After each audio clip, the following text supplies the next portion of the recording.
අයිබෝන් අද අපි මේ ආරම්භ කරන්නේ 2023 පන්තිය.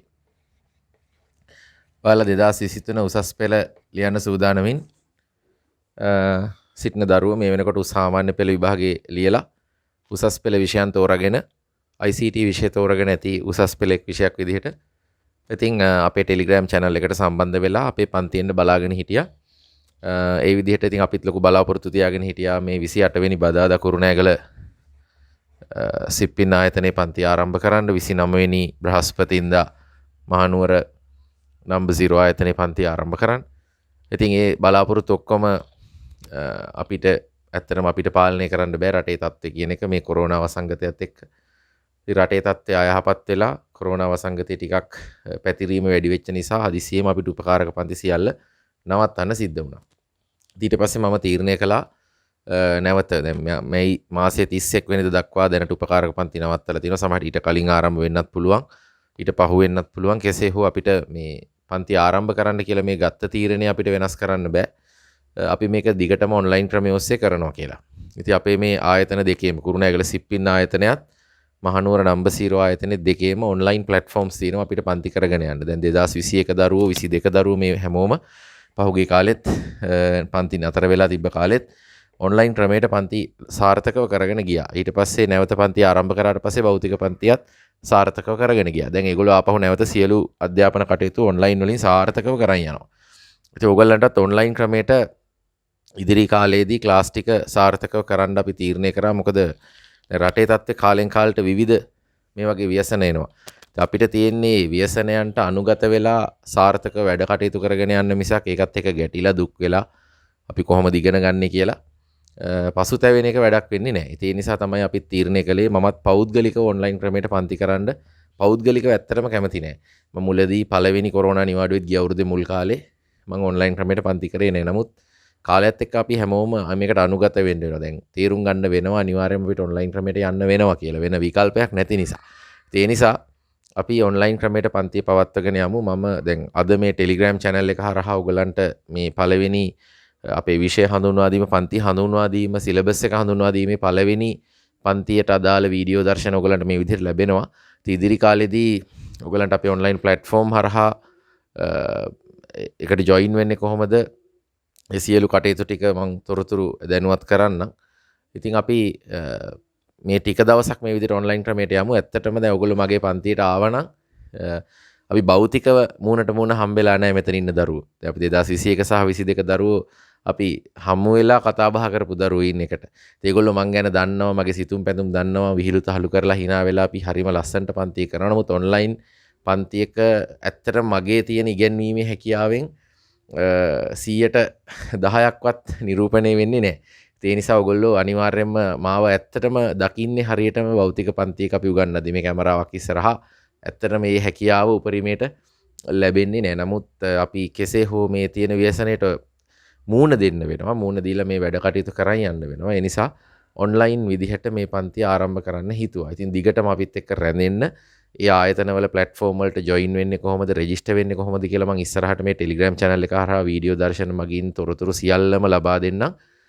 ඒවා අපි ඉස්සරහට කරමු. අද මේ පන්තියට හොඳින් සවන් දීලා පොත අරගෙන නෝට් එකක් ලියලා ලස්සනට අපිත් එක්ක රැඳිලා ඉන්න වැඩ ටික කරගෙන යන්න. ඉතින් ඕගලන්ට මුලින්ම විශ්වාසයක් ඇති වෙන්න මේ ICT විෂය තුල උසස් පෙළ ICT විෂය තුල මගේ ගුරු භූමිකාව මොකක්ද කියන එක මුලින්ම පැහැදිලි කරන්න ඕන. මගේ නම ඕගොල්ලෝ හැමෝම දන්නවනේ. පුබුදු විජේකෝන්. ඉතින් මම කුරුණෑගල ප්‍රදේශ කෙනෙක්. මම කුරුණෑගල මලියදේ විද්‍යාලයෙන් තමයි අධ්‍යාපනය හැදෑරුවේ එක වසර ඉඳන්ම 13 වසර දක්වාම. ඉතින් 2003 වර්ෂයේ තමයි මම උසස් පෙළට පෙනී සිටින්නේ විද්‍යා විෂය ධාරාවෙන්. ඉතින් ඊට පස්සේ විද්‍යා විෂය ධාරාවෙන් ඉහළින් සමත් වෙලා මම තොරතුරු තාක්ෂණ උපාධියක් කිරීමේ ආසාව තිබ්බ නිසා ශ්‍රී ලංකා තොරතුරු තාක්ෂණ ආයතනයට සම්බන්ධ වෙලා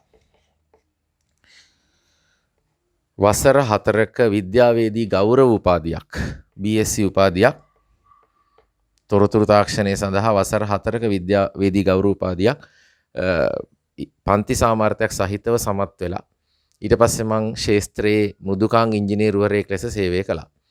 ඒ කරන කාලේ විද්‍යාපති උපාධිය පේරාදෙණිය විශ්වවිද්‍යාලයේ MSc උපාධිය පරිගණක විද්‍යාව සඳහා කම්පියුටර් සයන්ස් සඳහා ලියාපදිංචි වෙලා ඒක සම්පූර්ණ කරා ඔය කියන යුගයේ. ඊට පස්සේ ඉගෙනීමේ ආසාවක් එදා ඉඳන්ම තිබ්බා. නමුත් උගන්වන්න විෂයක් තිබ්බේ නැහැ. උසස් පෙළට ICT කියන විෂය ඔය කියන යුගයේ හඳුන්වා දීලා තිබ්බේ නැහැ. සාමාන්‍ය පෙළ ICT විෂය නම් තිබ්බා. නමුත් උසස් පෙළට පන්තියක් කරන්න උසස් පෙළ විෂයක් කිරීමේ ආසාවක් තිබ්බා. නමුත් එහෙම විෂයක් තිබුණෙත් නැහැ. ඔය කියන කාලේ මං බාහිර උපාධි සඳහා පන්ති පැවැත්තුවා. ඉගෙනීමේ ආසාව නිසා මෘදුකාංග ඉංජිනේරුවරයෙක් ලෙස සේවය කරන කාලේ. ඊට පස්සේ හදිසියෙම මේ විෂය එකපාරම හඳුන්වා දෙනවා. මේ විෂය හඳුන්වා දුන්න මුල් කාලේ ඉඳන්ම මට හිතුණා මේ විෂයට පන්තියක් කරන්න ඕන කියලා. මොකද ඒ යුගයේ තොරතුරු තාක්ෂණ උපාධිධාරීන් මේ පාසල් පද්ධතිය තුලත් උපකාරක පන්ති තුලත් ඇත්තටම ගුරු භූමිකාව තුළ හිටියේ නැහැ. ඉතින් මට හිතුණා මේ ගුරුවරුන්ගේ තියෙන පුරප්පාඩුව සම්පූර්ණ කිරීමටත් දරුවන්ට හරියට විෂය දැනුමක් දෙන්නත් මේ විෂයට පන්තියක් පටන් ගන්නවා. එතකොට ඒ වෙනකොට ඇත්තටම ICT විෂය ජනප්‍රිය නැහැ. ඊටාම සුළු පිරිසක් තමයි මේ කුරුණෑගල නගරේ නෙමෙයි මුල් ලංකාවෙම ගත්තත් ඊටාම සුළු පිරිසක් තමයි මේ විෂය තෝරගත්තේ. ඒ කාලේ මේ තාක්ෂණ වේද විෂය ධාරාව එහෙම ඇවිල්ලා තිබෙත් නැහැ. කලා, වාණිජ සහ මැත්ස් කරන දරුවෝ ඊටාම සුළු පිරිසක් මේ විෂය තෝරගත්තා. ඊට පස්සේ මම සිංහල මාධ්‍ය සහ ඉංග්‍රීසි මාධ්‍ය කියන දෙකෙන්ම පන්ති පටන් අරන් ඊටාම සුළු ශිෂ්‍ය සංඛ්‍යාවකින් අපි පන්ති ආරම්භ කරේ. මට මතකයි පළවෙනි දවසේ ළමයි 6 දෙනයි අපේ පන්ති හිටියේ. ඉතින් ওই විදිහට පටන් ගත්තේ 2009 අවුරුද්දේ. ඉතින් මේ වෙනකොට වසර 12ක් විතර ගත වෙලා තිනවා මගේ මේ ගුරු වෘත්තිය තුල. ඉතින් මේ වෙද්දි ලංකාවේ තියෙන ලොකුම ICT පන්තිය මම නිර්මාණය කළා.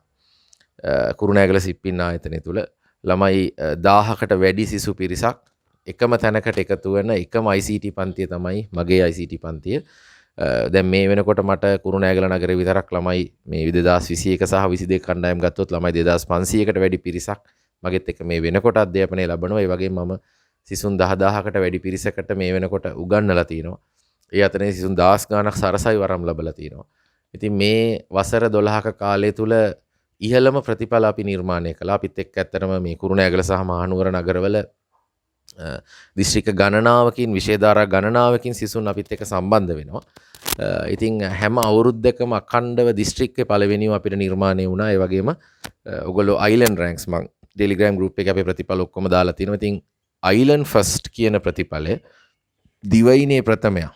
මේ අයිලන්ඩ් ෆස්ට් කියන ප්‍රතිඵලය අපිට දෙවරක් නිර්මාණය කරන්න පුළුවන් වුණා 2015 අවුරුද්දේ සහ 2018 අවුරුද්දේ. ඉතින් අයිලන්ඩ් ෆස්ට් අමතරව අයිලන්ඩ් සෙකන්ඩ්, තර්ඩ්, ෆෝර්ත් ඔය විදිහට දිවයිනේම ඉහළම ප්‍රතිඵල අපිට මේ කුරුණෑගල නගරයෙන් සහ මහනුවර නගරේ නිර්මාණය කිරීමේ හැකියාව ලැබුණා.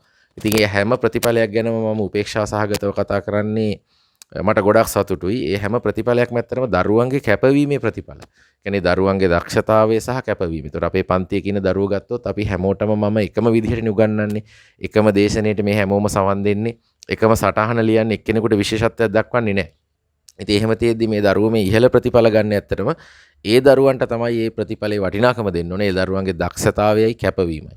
ඉතින් ඒ තුලින් සනිටුහන් වෙනවා අපේ පන්තියක ඉගෙන ගත්තොත් වැඩ කරන දරුවෙකුට තමන්ගේ ප්‍රතිඵලය කරා යන්න පුළුවන්. හැබැයි ඕගොල්ලෝ වැඩ කරේ නැත්නම් කවදාවත් ඒ වගේ ප්‍රතිඵලයකට යන්න බෑ. මේ ප්‍රතිඵල එකක්වත් මේ මම ඒගොල්ලන්ට දුන්න ප්‍රතිඵල නෙමේ. ඒගොල්ලෝ මම උගන්වන දේ හොඳින් ග්‍රහණය කරගෙන ඒගොල්ලෝ කැප වෙලා වැඩ කරලා ගත්ත ප්‍රතිඵල. ඒ නිසා මේක හොඳින් මතක තියාගන්න. ගුරුවරුන්ට ප්‍රතිඵල ළමයින්ට දෙන්න බෑ.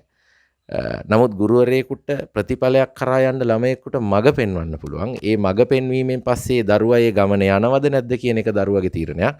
ඉතින් මේ ප්‍රතිඵල පිළිබඳ අපිට ලොකු සතුටක් තියෙනවා. මොකද මම විෂය කරුණු හරියට පිළිවෙලට උගන්වලා සිලබස් එක නිවැරදිව ආවරණය කරලා ගැටලු සාකච්ඡා කරලා ප්‍රශ්න පත්‍ර සාකච්ඡා කරපු නිසා තමයි ඒ වගේ ප්‍රතිඵල වලට මේ දරුවන්ට යන්න මඟ පෙන්වන්න පුළුවන් උනේ. ඉතින් ඒ දරුවන්ගේ දක්ෂතාවයේ කැපවීම තමයි එතන ඉහළම තැනින් අපි අගය කරන්න ඕන. ඉතින් ඔය විදිහට අපි අපේ ICT පන්තිය කරගෙන යනවා. එහෙම යද්දි මේ මෑතකදී තමයි මේ කොරෝනා ව්‍යසනය එක්ක අපිට මේ ඔන්ලයින් පන්ති ක්‍රමයට යන්න උනේ. ඉතින් මම ඇත්තටම ආසාවෙන් හිටියා ඔයගොල්ලෝ පළවෙනි දවසේ දැකලා hina වෙලා ඒ මූණු ටික අඳුරගෙන අලුත් දරුවෝ හඳුනගෙන පන්තිය ලස්සනට ආරම්භ කරන්න. ඉතින් කෙසේ හෝ අවාසනාවකට අපි දෙගොල්ලගේ මේ විදිහට පන්තිය ආරම්භ කරන්න බැරි වුණත් අපි මේ ක්‍රමයට ආරම්භ කරලා ඊටාම ඉක්මනදී අපිට ඔයගොල්ලෝ හම්බෙලා කතා කරලා පන්ති ඉගෙන ගන්න පුළුවන් වෙයි කියන බලාපොරොත්තුවත් එක්ක තමයි මම ඉන්නේ. ඉතින් අපි ඉක්මනින්ම ඒ ප්‍රාර්ථනාව තියාගෙන ඉමු. ලස්සනට භෞතික පන්ති ඉගෙන ගන්න. මොකද ඔන්ලයින් ක්‍රමයට කොච්චර ඉගෙන ගත්තත් භෞතික පන්තියක් වගේ හිතට දැනෙන්නේ නැහැ. විෂය කරුණු උගන්වද්දි පවා දරුවන්ගේ මූණු වල හිනාව සහ දරුවන්ගේ ඇස් වලින් බලාගෙන ඉන්න දේ දකින්නකොට තමයි ගුරුවරයෙකුට ජවයක් ලැබෙන්නේ උගන්වන්න. ඒ වගේ මම උගන්වන දේ හොඳට තේරුණාද නැද්ද කියලා ඇහුවත් නැතත් දරුවන්ගේ මූණු වලින් දැනෙනවා ඒ දේ හරියට තේරුණාද නැද්ද කියලා. ඉතින් අන්න ඒ දේවල් අපිට මේ ඔන්ලයින් පන්තියකින් හරිම අමාරුයි කරන්න. මොකද මට ඕගොල්ලන්ගේ ෆීඩ්බැක් එකක් එලෙසම නොලැබෙන නිසා. ඉතින් අපි ලයිව් පන්තියක් Zoom වලින් කරා වුණත් දරුවන්ගේ අර භෞතික පන්තියක් එක්ක එක සංසන්දනය කරන්න බෑ. කෙසේ හෝ අපිට කළ හැකි උපරිම දේ අපි ඔන්ලයින් පන්තිය හරහා කරනවා. ඉතින් අපි මේ කටයුතු ටික ලස්සනට කරගෙන යන් අපිත් එක්ක දිගින් දිගට රැඳිලා ඉන්න. ඊට පස්සේ මම කියලා දෙන්නම් ඔයගොල්ලෝ මේ ICT විෂය තෝරගන්න ඕන කොහොමද කියන එක. ඒතර උතන මෙතන ඇති මේ දේශනාවට සම්බන්ධ වෙන අය සාමාන්‍ය පෙළ ICT විෂය කරපු අය. O level ICT විෂය කරපු අය. මේ ICT විෂය සාමාන්‍ය පෙළ කළා කියලා හෝ කළේ නෑ කියලා හෝ කිසිම ගැටලුවක් නෑ උසස් පෙළ ICT විෂය තෝරගන්න. ඒතර මට වගකීමෙන් කියන්න පුළුවන් අපේ ප්‍රතිඵල ලේඛනය ආරම්භ බැලුවොත් ඔතනින් වැඩි ප්‍රතිශතයක් ඒ සාමාර්ථ අරගෙන කැම්පස් යනවා. ඒ කැම්පස් යන එකෙන් 80ක් විතරම ඉන්නේ සාමාන්‍ය පෙළ ICT විෂය නොකරපු අය. කියන්නේ සාමාන්‍ය පෙළ ICT නොකරපු අය තමයි වැඩි ප්‍රතිශතයක් උසස් පෙළ ICT කරලා කැම්පස් යන්නේ. සාමාන්‍ය පෙළ ICT කරන හැම ළමයාම උසස් පෙළ ICT කරන්නෙත් නැහැ. අපේ පන්තියේ කරපු යම් ප්‍රතිශතයක් ඉන්නවා. ඒ හැමෝම ඉහළ ප්‍රතිඵල වලට යනවා කියලා කියන්නත් බෑ. ඒතර මට වගකීමෙන් කියන්න පුළුවන් උසස් පෙළ ICT විෂය කරන්න සාමාන්‍ය පෙළ ICT විෂය කර තිබීම හෝ නොතිබීම කිසිම ගැටලුවක් නැහැ. මොකද මම මගේ පන්තියේ මුල ඉඳන් ලස්සනට පිළිවෙලට උගන්වනවා. ඔයගොල්ලෝ ලස්සනට පිළිවෙලට එන්න. මොනවත්ම දන්නේ නැත්නම් වඩාත් හොඳයි. මොකද එතකොට ඔයගොල්ලෝ වැරදියට විෂය කරුණු ඉගෙනගෙන නැහැ. වැරදි විදියට ගණන් හදන දේවල් සිද්ධ වෙලා නැහැ. නිවැරදිවම විෂය කරුණු පිළිවෙලට ලස්සනට ඉගෙන ගන්න පුළුවන්. ඒ නිසා වගකීමෙන් කියනවා සාමාන්‍ය පෙළ ICT කර තිබීම කිසිම ගැටලුවක් නැහැ. දෙවෙනි කතාව තමයි ඔයගොල්ලෝ සමහරු බය වෙනවා මේ ගණිතය සඳහා. මැත් සඳහා O level සාමාර්ථය මොකක් වගේ වෙන්න ඕනද ICT කරන්න කියලා. ඒක කිසිම බලපෑමක් නැහැ. O level maths වලට S එකක් තිබ්බත් O level විභාග සමත් නම් ඔයගොල්ලන්ට උසස් පෙළ කරන්න අවම සුදුසුකම් සපුරලා තියෙනවා නම් එක් විෂයක් විදිහට ICT විෂය තෝරගන්න පුළුවන්. ඉතින් ICT විෂය තෝරගන්න ගණිතය බලපාන්නේ නැහැ. මේ විෂය ඕනෑම විෂය ධාරාවක ළමයෙකුට ලස්සන්ට පහසුවෙන් පිළිවෙලට ඉගෙනගෙන කැම්පස් යන්න පුළුවන්. අනාගතයේ තොරතුරු තාක්ෂණ වෘත්තිකයෙක් වෙන්න පුළුවන් විෂයක් මේ අපි කතා කරන්නේ. මේ විෂය ගැන කතා කළොත් මේ ICT විෂය ඔයගලන්ට ඕනෑම විෂය ධාරාවකින් කළ හැකියි. අපි මුලින්ම ගමු කලා විෂය ධාරාව. කලා විෂය ධාරාව ඔයගොල්ලෝ දන්නවා විෂයන් ගණනාවක් තියෙනවා. ඔයගොල්ලෝ කැමති ඕනෑම විෂයන් දෙකක් එක්ක ICT විෂය කරන්න පුළුවන්. ඊට පස්සේ අපි ගමු වාණිජ්‍ය විෂය ධාරාව. දැන් මේ දිවයිනේ ප්‍රථමයෙන් අපි නිර්මාණය කළේ වාණිජ්‍ය විෂය ධාරාව. ඒ වාණිජ්‍ය විෂය ධාරාව තුළ ICT විෂය ශීඝ්‍රයෙන් ජනප්‍රිය වෙන ස්වභාවයක් තියෙනවා. මොකද ඉහළ ඉසෙඩ් අගයක් හදාගන්න පුළුවන් ICT වලට A සාමාර්ථයක් B සාමාර්ථයක් ගද්දි. ඉතින් රෑන්ක් එක ගොඩක් ඉස්සරහට එනවා ICT තෝරගත්ත ළමයි ICT වලට හොඳ ප්‍රතිඵලයක් ගන්නකොට. ඒතර ඔයගොල්ලෝ දන්නවා වාණිජ්‍ය විෂය ධාරාවේ accounting BS සහ ඉකෝන් කියන විෂයන් තමයි ප්‍රධාන විෂයන් විදිහට තියෙන්නේ. මේ විෂයන් අතරම ප්‍රධාන විෂයක් විදිහට ICT විෂය තෝරගන්න පුළුවන්. මෙතනදී ගොඩක් දෙනා accounting BS ICT කියන විෂයන් තුන තෝරගන්නවා. ඉකෝන් අතහැරලා තවත් පිරිසක් දැන් මේ අවුරුදු දිස්ත්‍රික්කේ පළවෙනි හැම accounting ඉකෝන් ICT කියන විෂයන් තුන තෝරගන්නවා. BS කියන විෂය අතහැරලා. ඉතින් ඔයගොල්ලන්ගේ කැමැත්ත පරිදි පාසලේ දෙන අවසරයත් එක්ක කොමර්ස් කරන ළමයෙකුට මෙන්න මේ විෂයන් තුනෙන් එකක් ඉවත් කරලා ICT විෂය තෝරගන්න පුළුවන්. එයා වාණිජ්‍ය විෂය ධාරාවට අයිති වෙනවා. ඒ වගේම කිසිම ගැටලුවක් නැහැ. ජයවර්ධනපුර විශ්වවිද්‍යාලය, කොළඹ විශ්වවිද්‍යාලය වගේ ප්‍රධාන විශ්වවිද්‍යාල හැම එකකම කළමනාකරණ පීඨයට ඇතුල් වෙලා කළමනාකරණ උපාධියක් ලබා ගන්න පුළුවන්. මේ දක්වා අපේ දරුවෝ මේ පීඨවලට ඇතුල් වෙලා විශ්වවිද්‍යාල වරම් ලබලා තියෙනවා. ඉතින් ඔයගොල්ලෝ ඔය කියන බොරු ප්‍රචාර කිසිම එකට රැවටෙන්න එපා.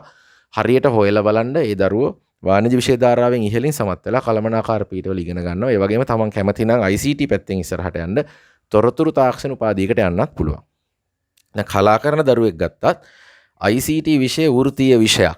මේ ICT විෂය තෝරගත්තාම එයාලට ඕන නම් කලා උපාධියකට යන්නත් පුළුවන්. ඒ වගේම විශ්වවිද්‍යාලයේ ප්‍රතිපාදන කොමිසමෙන් ලබා දෙන ඒ ප්‍රථම උපාධි පාඨමාලා සඳහා ඉල්ලුම් කරන අත්පොත හොඳින් බලන්න. ඒ පොත හොඳින් බැලුවොත් ඔයගලන්ට තේරෙයි මේ ICT උපාධි ගොඩාක් කලා විෂය ධාරාවට අදාළ ළමයින්ට වෙන් කරලා තියෙනවා. ඉතින් කලා විෂය ධාරාවෙන් තොරතුරු තාක්ෂණ උපාධියක් හදාරන්න කලා විෂය ධාරාව කරලා අනිවාර්යයෙන්ම අපේ රජයේ විශ්වවිද්‍යාලයකට ඇතුල් වෙන්න පුළුවන්. ඉතින් ICT උපාධියක් BSc උපාධි, BIT උපාධි වලට සම්බන්ධ වෙලා එතනින් පස්සේ කීර්තිමත් තොරතුරු තාක්ෂණ වෘත්තිකයෙක් වෙන්න පුළුවන්. ඒ කියන්නේ software engineer කෙනෙක් වෙන්න, network engineer කෙනෙක් වෙන්න. ඔයගොල්ලෝ උසස් පෙළට ආර්ට්ස්ද කරන්න කියන එක කිසිම බලපෑමක් නැහැ. කොමර්ස්ද කරන්න කියන එක කිසිම බලපෑමක් නැහැ. ඒක හොඳින් මතක තියාගන්න. ඒ වගේම කලා කරන දරුවෙකුට ඔයගොල්ලෝ දන්නවා නීති විද්‍යාලයට නීති පීඨයට ඇතුල් වෙලා LLB උපාධිය ලබාගෙන නීතිඥවරයෙක් වෙන්නත් පුළුවන්. ඒ වගේ ගණනාවක් මේ ශාස්ත්‍රවල තියෙනවා. ඔන්න මම ආර්ට්ස් සහ කොමර්ස් ගැන පොඩි සරල පැහැදිලි කිරීමක් කරා. වැඩි විස්තර ඔයගලන්ට විශ්වවිද්‍යාල ප්‍රතිපාදන කොමිසමේ වෙබ් අඩවියට ගිහිල්ලා එතනින් ඒ අදාළ පොත් ඩවුන්ලෝඩ් කරලා තොරතුරු ලබා ගන්න පුළුවන්. ඊට පස්සේ අපි බලමු මෙතනින් එහාට තාක්ෂණ වේදේ විෂය ධාරාව ටෙක්නොලොජි කියන විෂය ධාරාව. ඉතින් තාක්ෂණ වේදේ විෂය ධාරාවේ ප්‍රධාන විෂය විදියට හැමෝම කරන්න ඕන SFT කියන විෂය. ඊට පස්සේ ඉංජිනේරින් ටෙක්නොලොජි හෝ බයෝසිස්ටම් ටෙක්නොලොජි කියන විෂයන් දෙක තෝරගන්න පුළුවන්. තුන්වෙනි විෂය විදිහට ICT විෂය හෝ මේ විෂයන් 10ක් මෙතන තියෙනවා. ඇග්‍රි තියෙනවා, ජෝග්‍රෆි තියෙනවා, මීඩියා තියෙනවා. ඔය වගේ විෂයන් 10ක් මෙතන තියෙනවා. මේ විෂයන් 10න් ඕන එකක් තෝරගන්න පුළුවන්. හැබැයි මේ අතරින් ICT විෂය සුවිශේෂී විෂයක්.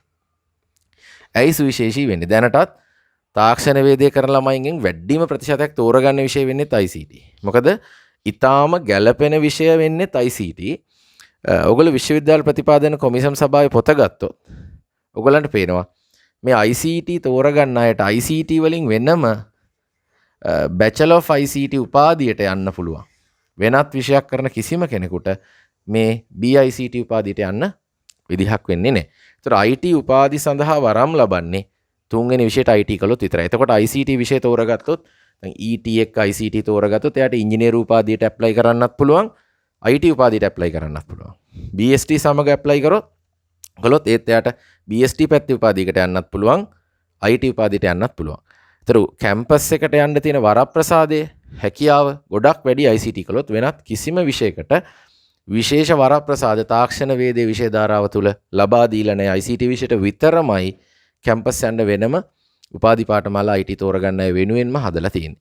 අනිත් එක මේ විෂයන් එක්ක ලොකු බද්ධ වීමක් තියෙනවා. ඔයගොල්ලෝ SFT විෂය ගත්තොත් මේ SFT විෂයේ එක කොටසක් තමයි IT. මේ SFT විෂය තුල ඔයගලන්ට බයොලොජි ඉගෙන ගන්න තියෙනවා.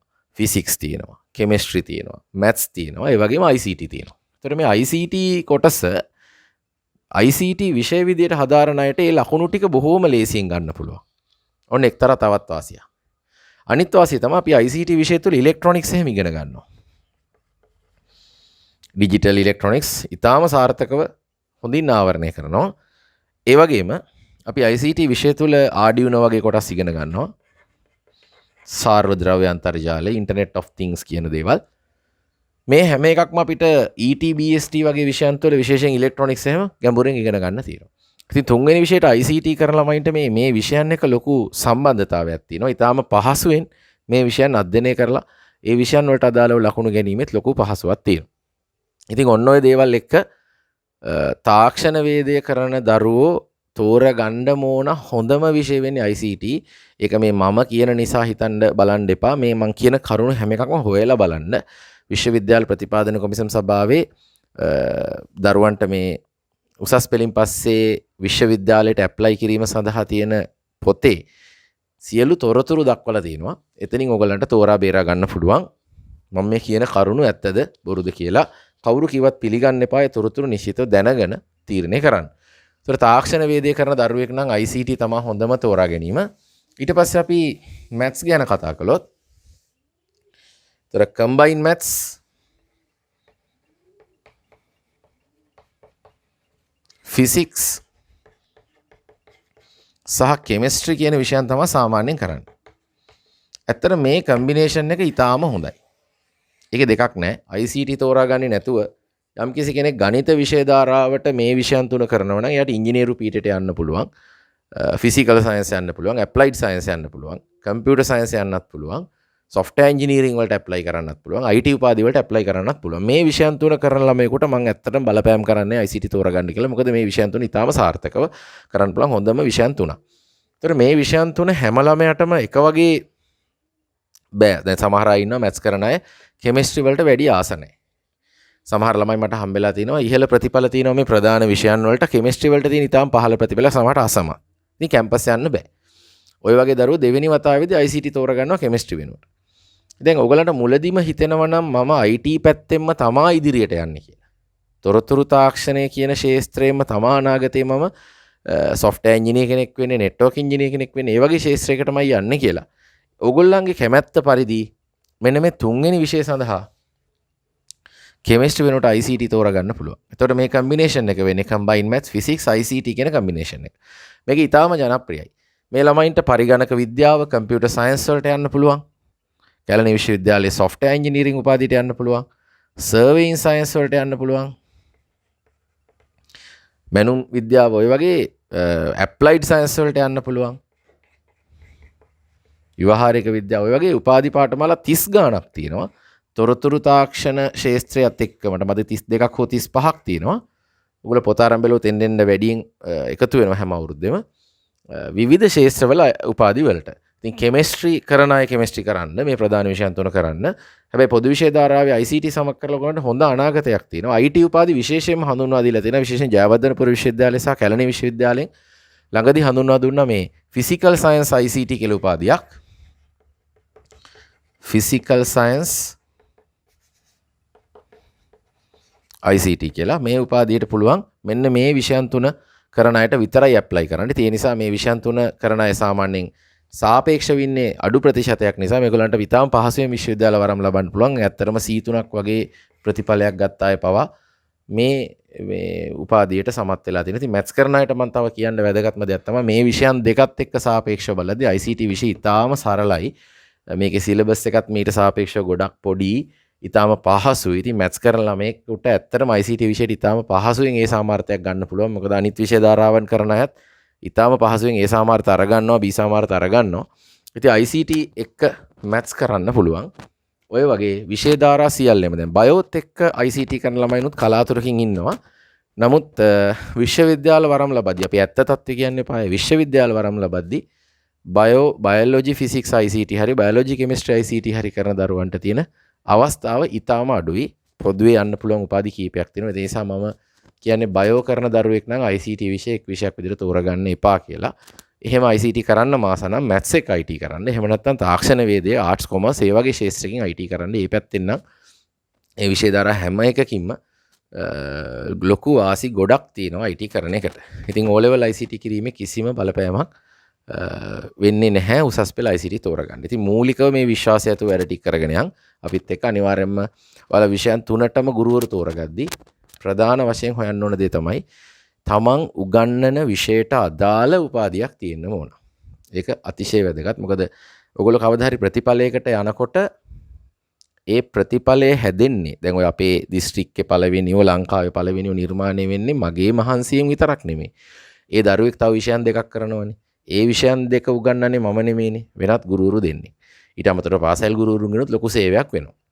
ඉතින් ඒ අනිත් ගුරුවරු සාර්ථක වේ වැඩ කටයුතු කරලා ඉහළ ප්‍රතිඵලයකට ගෙනිච්ච නිසාම තමයි අපේ මේ පන්ති ICT වලින් මේ වගේ ඉහළ ප්‍රතිඵලයක් නිර්මාණය වෙන්නේ. ඉතින් හැම වෙලෙම ඔයගොල්ලෝ උසස් පෙළට විෂයක් තෝරගන්න මේ ගුරුවරයෙක් තෝරගන්නකොට උපකාරක පන්ති සඳහා මම කියලා දෙන්නම් අතිශය වැදගත් දේවල් ටිකක් තෝරගන්න.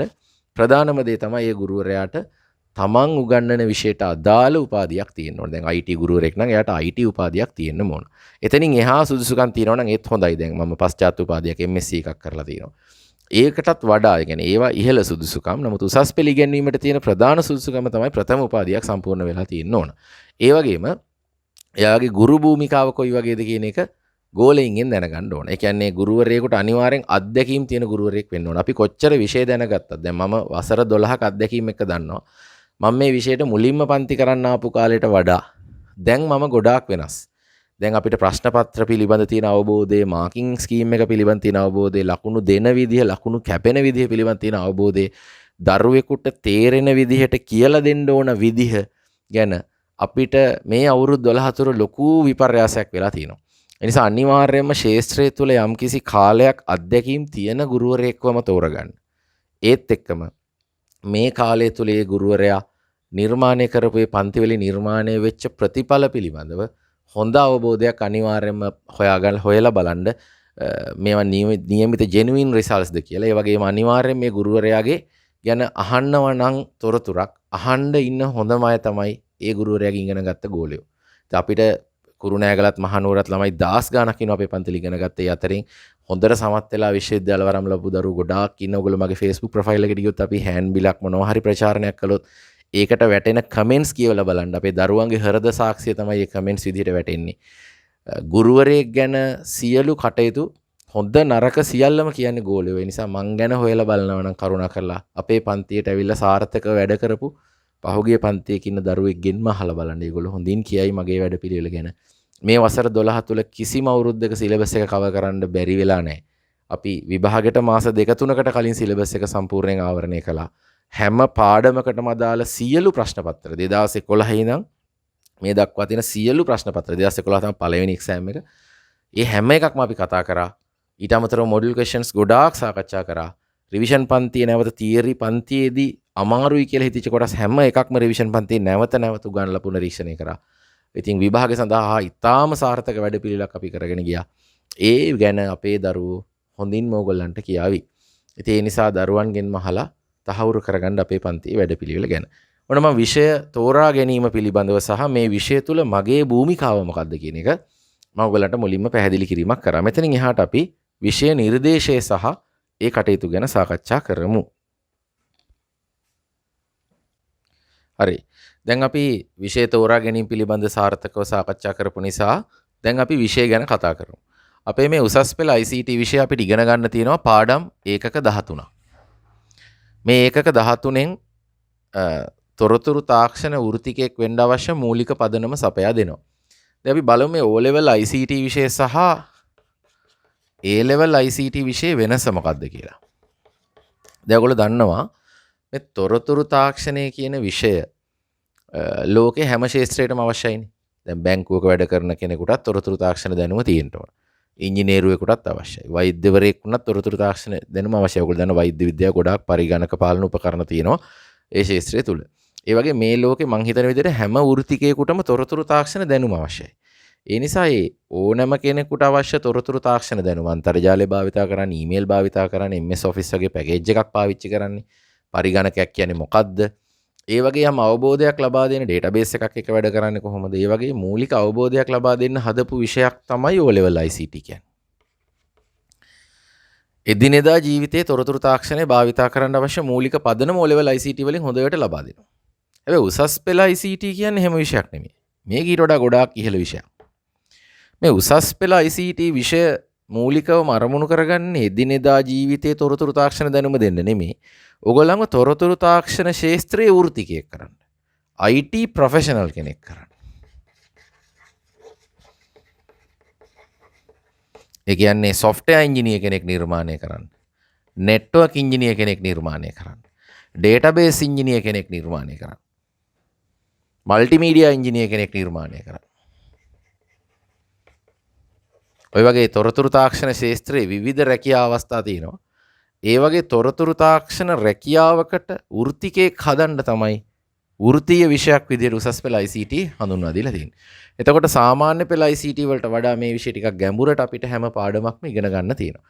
ඒ වගේම මේ ඕනෑම වෘත්තියකට යන්න අවශ්‍ය මූලික පදනම මේ පාඩම් 13 ඇතුලෙන් ආවරණය වෙනවා. O level ICT දැනුම කිසිවක් අවශ්‍ය නැහැ කියලා කියන්නේ මේකේ මුල් පාඩම් වලින් ඒ මූලික අවබෝධය ලබා දෙනවා. තොරතුරු තාක්ෂණ විෂය පිළිබඳ තොරතුරු තාක්ෂණය කියන්නේ මොකක්ද කියන තැන ඉඳන් මූලික අවබෝධය ලස්සනට ලබා දෙනවා මුල් පාඩම් වලින්. ඊට පස්සේ තමන් වෘත්තිකයෙක් වෙන්න අවශ්‍ය ගැඹුරු දැනුම සාර්ථකව ලබා දෙනවා. ඉතින් අපි පාඩම් එකෙන් එක ගැන ලියාගෙන පාඩමේ මාතෘකාව ලියාගෙන යමු. දැන් ඉංග්‍රීසි මාධ්‍ය දරුවොත් මේ පළවෙනි හඳුන්වා දීමේ වීඩියෝව නරඹනවා ඇති. ඒ නිසා මම මේ හඳුන්වා දීමේ වීඩියෝව තුල ඒ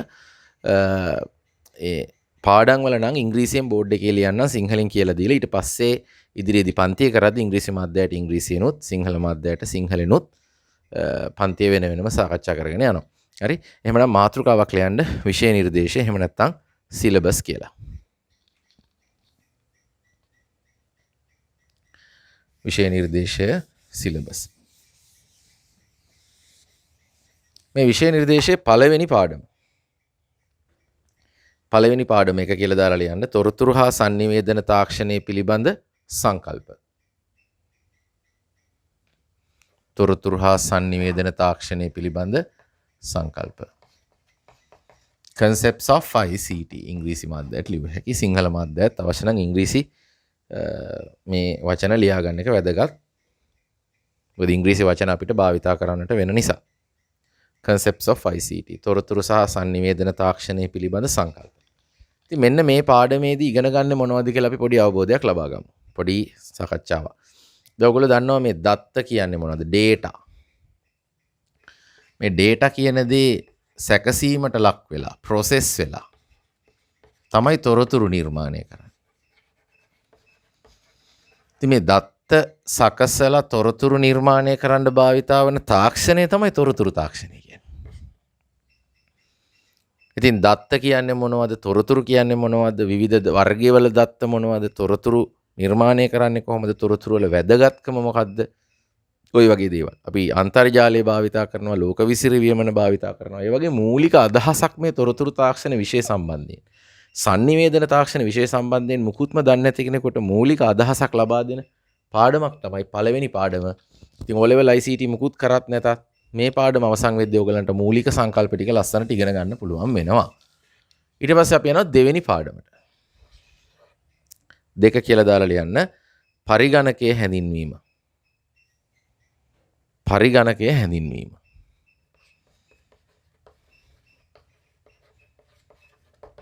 Introduction to computer.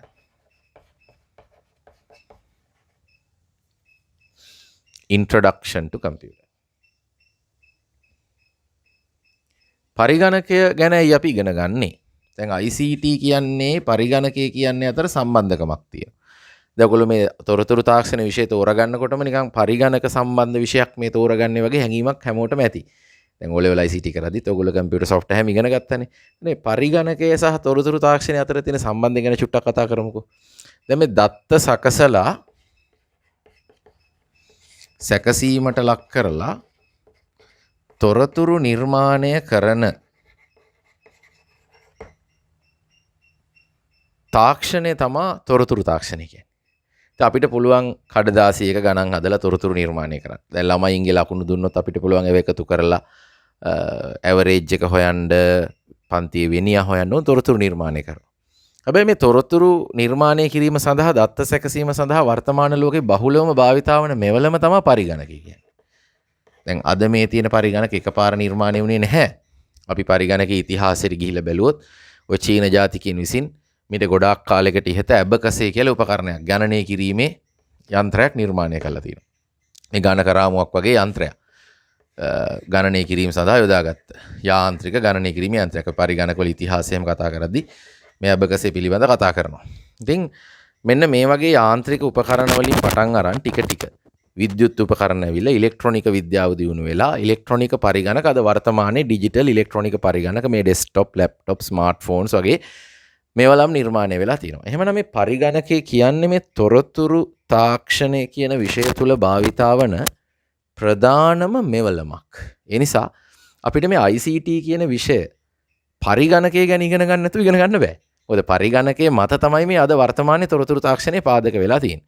ඒ නිසා මේ දෙවෙනි පාඩම විදිහට දාලා තිනවා පරිගණකය ගැන ඉගෙන ගන්න, පරිගණකයේ කොටස් ගැන ඉගෙන ගන්න, දෘඩාංග ගැන, ආදානුපාංග, input devices, output devices, storage devices, දැන් හાર્ඩ් ඩිස්ක් එකක් වැඩ කරන හැටි.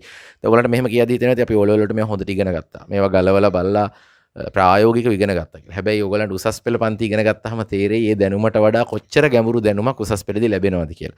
ඉතින් හැම වෙලෙම මේ අවුරුදු 12 ඇතුළත මම ගත්ත අත්දැකීම් තමයි මේ සාමාන්‍ය පෙළ ICT කරලා සමහරට ඒ සාමාර්ථයක් අරගෙන අපේ පන්තියට එන ළමයි මුල් දවස්වල හිතනවා අයියෝ ওই දේවල් අපි හොඳට දන්නවා කියලා. ඔන්න ඔතනම තමයි ප්‍රතිඵල අඩු වෙන්න අසමත් වෙන්න තියෙන ප්‍රධාන හේතුව. මොකද මම ඔයගලන්ට කිව්වා මතක ඇති මේ ශාස්ත්‍රයේ දැන් මගේ අත්දැකීම් තුල O level ICT කලාට වඩා O level ICT නොකරපු ළමයි ඉහළ ප්‍රතිඵල අරන් පෙන්නලා තියෙනවා කියලා. ඒකටත් හේතුව ඒක. දැන් O level ICT නොකරපු ළමයාගේ හිතේ තියෙනවා අපි මුලින් ඉඳන් ඉගෙන ගන්න ඕනේ මේක අලුත් විෂයක් කියලා. ICT කරපු කෙනාට හැම වෙලෙම හිතනවා මම දන්නවා කියලා. ඔන්න ඔය සිතුවිල්ල අයින් කරලා මට අලුතෙන් ඉගෙන ගන්න බොහෝ දේවල් තියෙනවා. සාමාන්‍ය පෙළ විෂයන් එක්ක උසස් පෙළ විෂයන් කිසිසේ සංසන්දනය කරන්න බෑ. ඒ වගේ මට්ටම ගොඩාක් වෙනස්. ඒ නිසා මම මේ බිඳුවේ ඉඳන් උගන්වන අලුත් මේ ගමනක් මේ පටන් ගත්තේ. මේ ගමන තුළ මම සාර්ථකව මේ වැඩපිළිවෙල කරන් යනවා කියන විශ්වාසයත් එක්ක වැඩ ටික ලස්සනට කරන් ගියොත් ඔයගලන්ට හොඳ ප්‍රතිඵලයකට යන්න පුළුවන්. ඉතින් මෙතනදී අපි පරිගණකයේ දෘඩාංග පිළිබඳ ඉගෙන ගන්නවා, මෘදුකාංග පිළිබඳ ඉගෙන ගන්නවා, පරිගණක ඉතිහාසයේ අද තියෙන පරිගණකයේ දක්වා මේ ඇබකස් කියන යන්ත්‍රය සිට ආවේ කොහොමද කියන එක ගැන අධ්‍යයනය කරනවා. ඔය වගේ පරිගණක වර්ග ගැන, පරිගණකවල භාවිතා වන විවිධ තාක්ෂණයන් ගැන ගොඩක් දේවල් මේ ශාස්ත්‍රය තුල තාක්ෂණික කතන්දර අපි කතා කරන අන්තර්ජාලය ගැන, ලෝක විසිරවීම ගැන, sannivedana තාක්ෂණය ගැන කතා කරලා මේ පරිගණකයේ කියන තොරතුරු තාක්ෂණයේ භාවිතා වන ප්‍රධාන මෙවලම පිළිබඳව ඊටාම හොඳ අවබෝධයක් ලබා ගන්න පාඩමක් තමයි දෙවෙනි පාඩම. මේ විෂය නිර්දේශය ගැන ඔයගලන්ට ඇත්තටම පිළිවෙලට අහගත්තාම ඔයගලන්ට හරි ආසාවක් ඇති වෙනවා විෂය ඉගෙන ගන්න. ඇත්තටම මේ පන්තියක දිගින් දිගට රැඳෙන්න නම්, විෂයක දිගින් දිගට රැඳෙන්න නම් ඔයගොල්ලෝ ප්‍රධාන කාරණා දෙකක් අතිශය වැදගත්. එකක් තමයි විෂය පිළිබඳ ආසාවක් තියෙන්න ඕන. ඔයගලන්ට මේ විෂය ඉගෙන ගැනීමට ආසාවක් ඇල්මක් නැත්නම් මේ විෂය කරන්න එපා. මොකද හේතුව එහෙම නැතුව ආසාවක් නැති විෂයක් කරලා කවදාවත් ඔයගලන්ට කොච්චර හැකියාවක් තිබ්බත් හොඳ ප්‍රතිඵලයකට යන්න බෑ. මේ ඉගෙන ගන්න දෙයට ආසාවක් තියෙනවා. ඒ වගේම ඔයගොල්ලෝ මාව තෝරගන්නව නම් උසස් පෙළ ICT ගුරුවරයා විදිහට මේ මගේ ඉගැන්වීම පිළිබඳව, මගේ මේ පැහැදිලි කිරීම පිළිබඳව, මගේ වැඩපිළිවෙල පිළිබඳව ආසාවක්, පැහැදීමක් තියෙන්න ඕන. ඔන්න ඔය දෙක නැතුව කවදාවත් විෂයක ඉහළ තැනකට යන්න බෑ. ඒ නිසා ඒ විශ්වාසය තහවුරු කරගන්න අපේ පරණ ගෝලීන්ගෙන් අහලා හොඳින් සමන් දෙන්න, පන්ති කට් කරගන්න නැතුව පිළිවෙලට එන්න. ඉතින් ඉක්මනින්ම අපිට මේ ඔන්ලයින් වලින් භෞතික පන්තියක මීට වඩා සජීවී අත්දැකීමක් එක. ඇත්තටම මගේ ගෝලීන්ගෙන් ඇහුවොත් කියයි මම පන්තියක් කොච්චර hina වෙලා දින්නේ කියලා. මං හිතන්නේ පන්තියක් පැය දෙකක් උගන්වනවා නම් hinaවක් නැති මොහොතක් ඔයගලන්ට දකින්න නැති වෙයි. මේ පන්තිය තුල මගේ සැබෑ ඉරියව් දකින්න බෑ. මං විහිළු තහළු කරලා හැම වෙලේම දරුවෝ එක්ක බොහොම සතුටෙන් තමයි පන්තිය කරන්නේ. ඒ පන්තියේ වැඩපිළිවෙල ගැන අපේ ඉන්න දරුවෝ හොඳින්ම කතා කරાવી. ඊට පස්සේ අපි යමු තුන්වෙනි පාඩම. ලියා ගන්න තුන්වෙනි පාඩම දත්ත නිරූපණය. data representation. මේක යටතේ වරහන් ඇතුලේ සංඛ්‍යා පද්ධති කියලා ලියා ගන්න, number systems.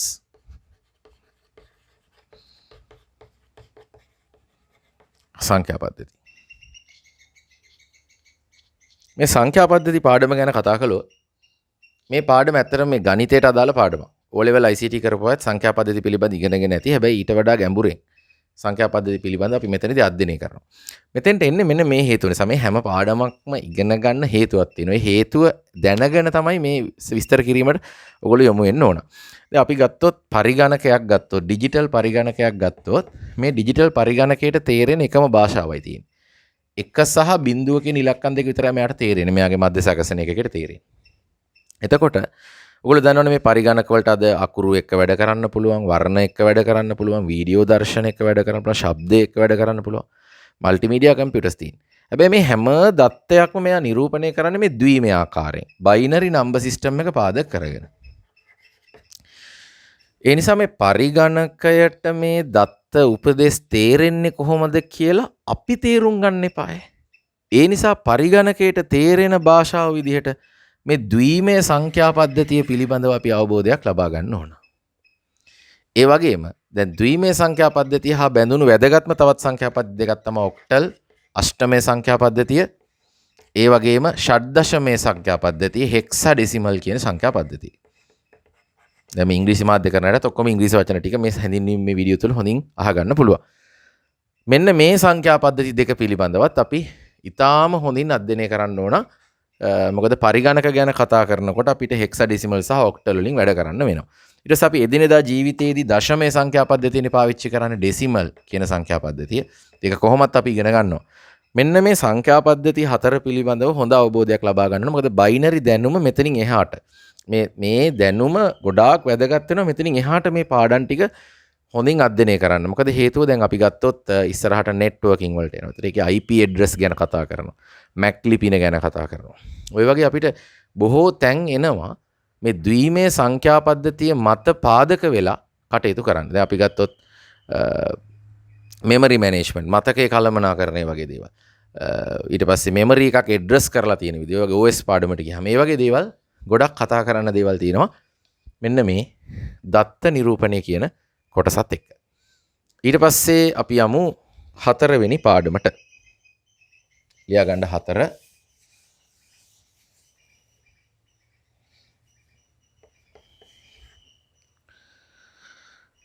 අංකිත පරිපතවල මූලාංග. අංකිත පරිපතවල මූලාංග.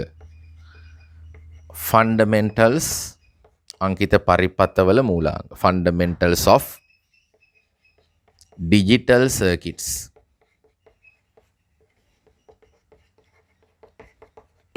අංකිත පරිපතවල මූලාංග.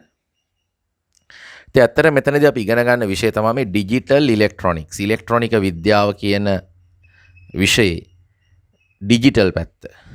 ඩිජිටල් ඉලෙක්ට්‍රොනික්ස් තමයි අපි මේ පාඩමේ ඉගෙන ගන්නේ. දැනටත් ඕගොල්ලෝ O level ICT එහෙම කරා නම් ওই ගේට්ස් පිළිබඳව එහෙම යම් අවබෝධයක් ඇති. සමහරට දැන් ඒ කාලේ සමහරට ඕගොල්ලෝ ඉගෙන ගති සමහර දේවල් තේරෙන්නේ නැතුව හරි නීරස වෙලා තියෙන්න පුළුවන්. හැබැයි උසස් පෙළ ඉගෙන ගන්නකොට ඊට වඩා ගොඩක් වෙනස්. මොකද විෂයක් සමහරලාට රසවත් වෙන්නේ උගන්වන පුද්ගලයා මත. තමන් ඒ විෂයට දක්වන ආසාව මත. සමහරට ඔයගොල්ලෝ උසස් පෙළ ICT විෂය කරන්න ටික දවසක් මගේ පන්තියට එනකොට ඉස්සර තිබ්බ නැති 아무තු ආසාවක් හිතයට තියෙනවා මේක ඉගෙන ගන්න.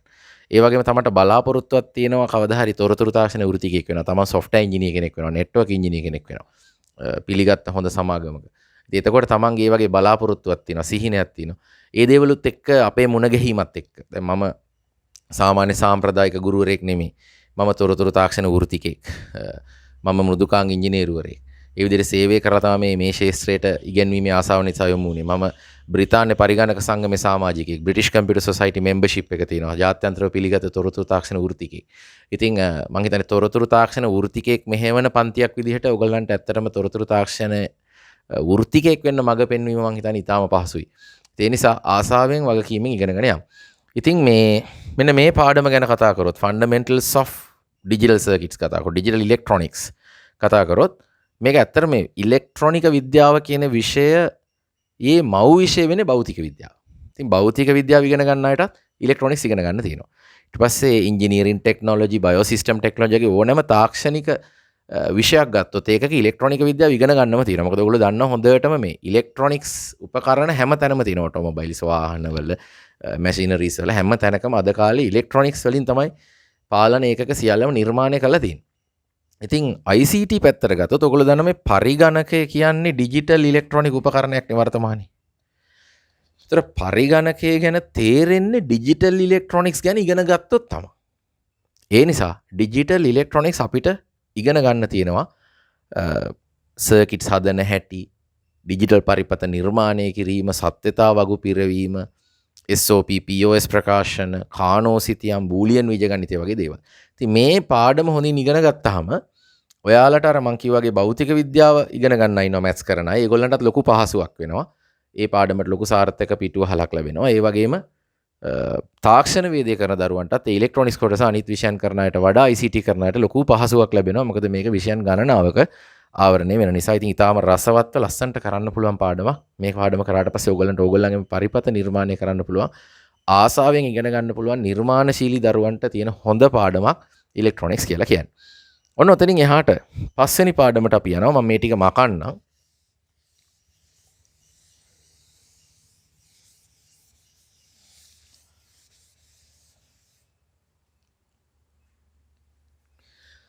අපි ගත්තොත් පස්වෙනි පාඩම තමයි මෙහෙයුම් පද්ධති. ලියා ගන්න මාතෘකාව මෙහෙයුම් පද්ධති.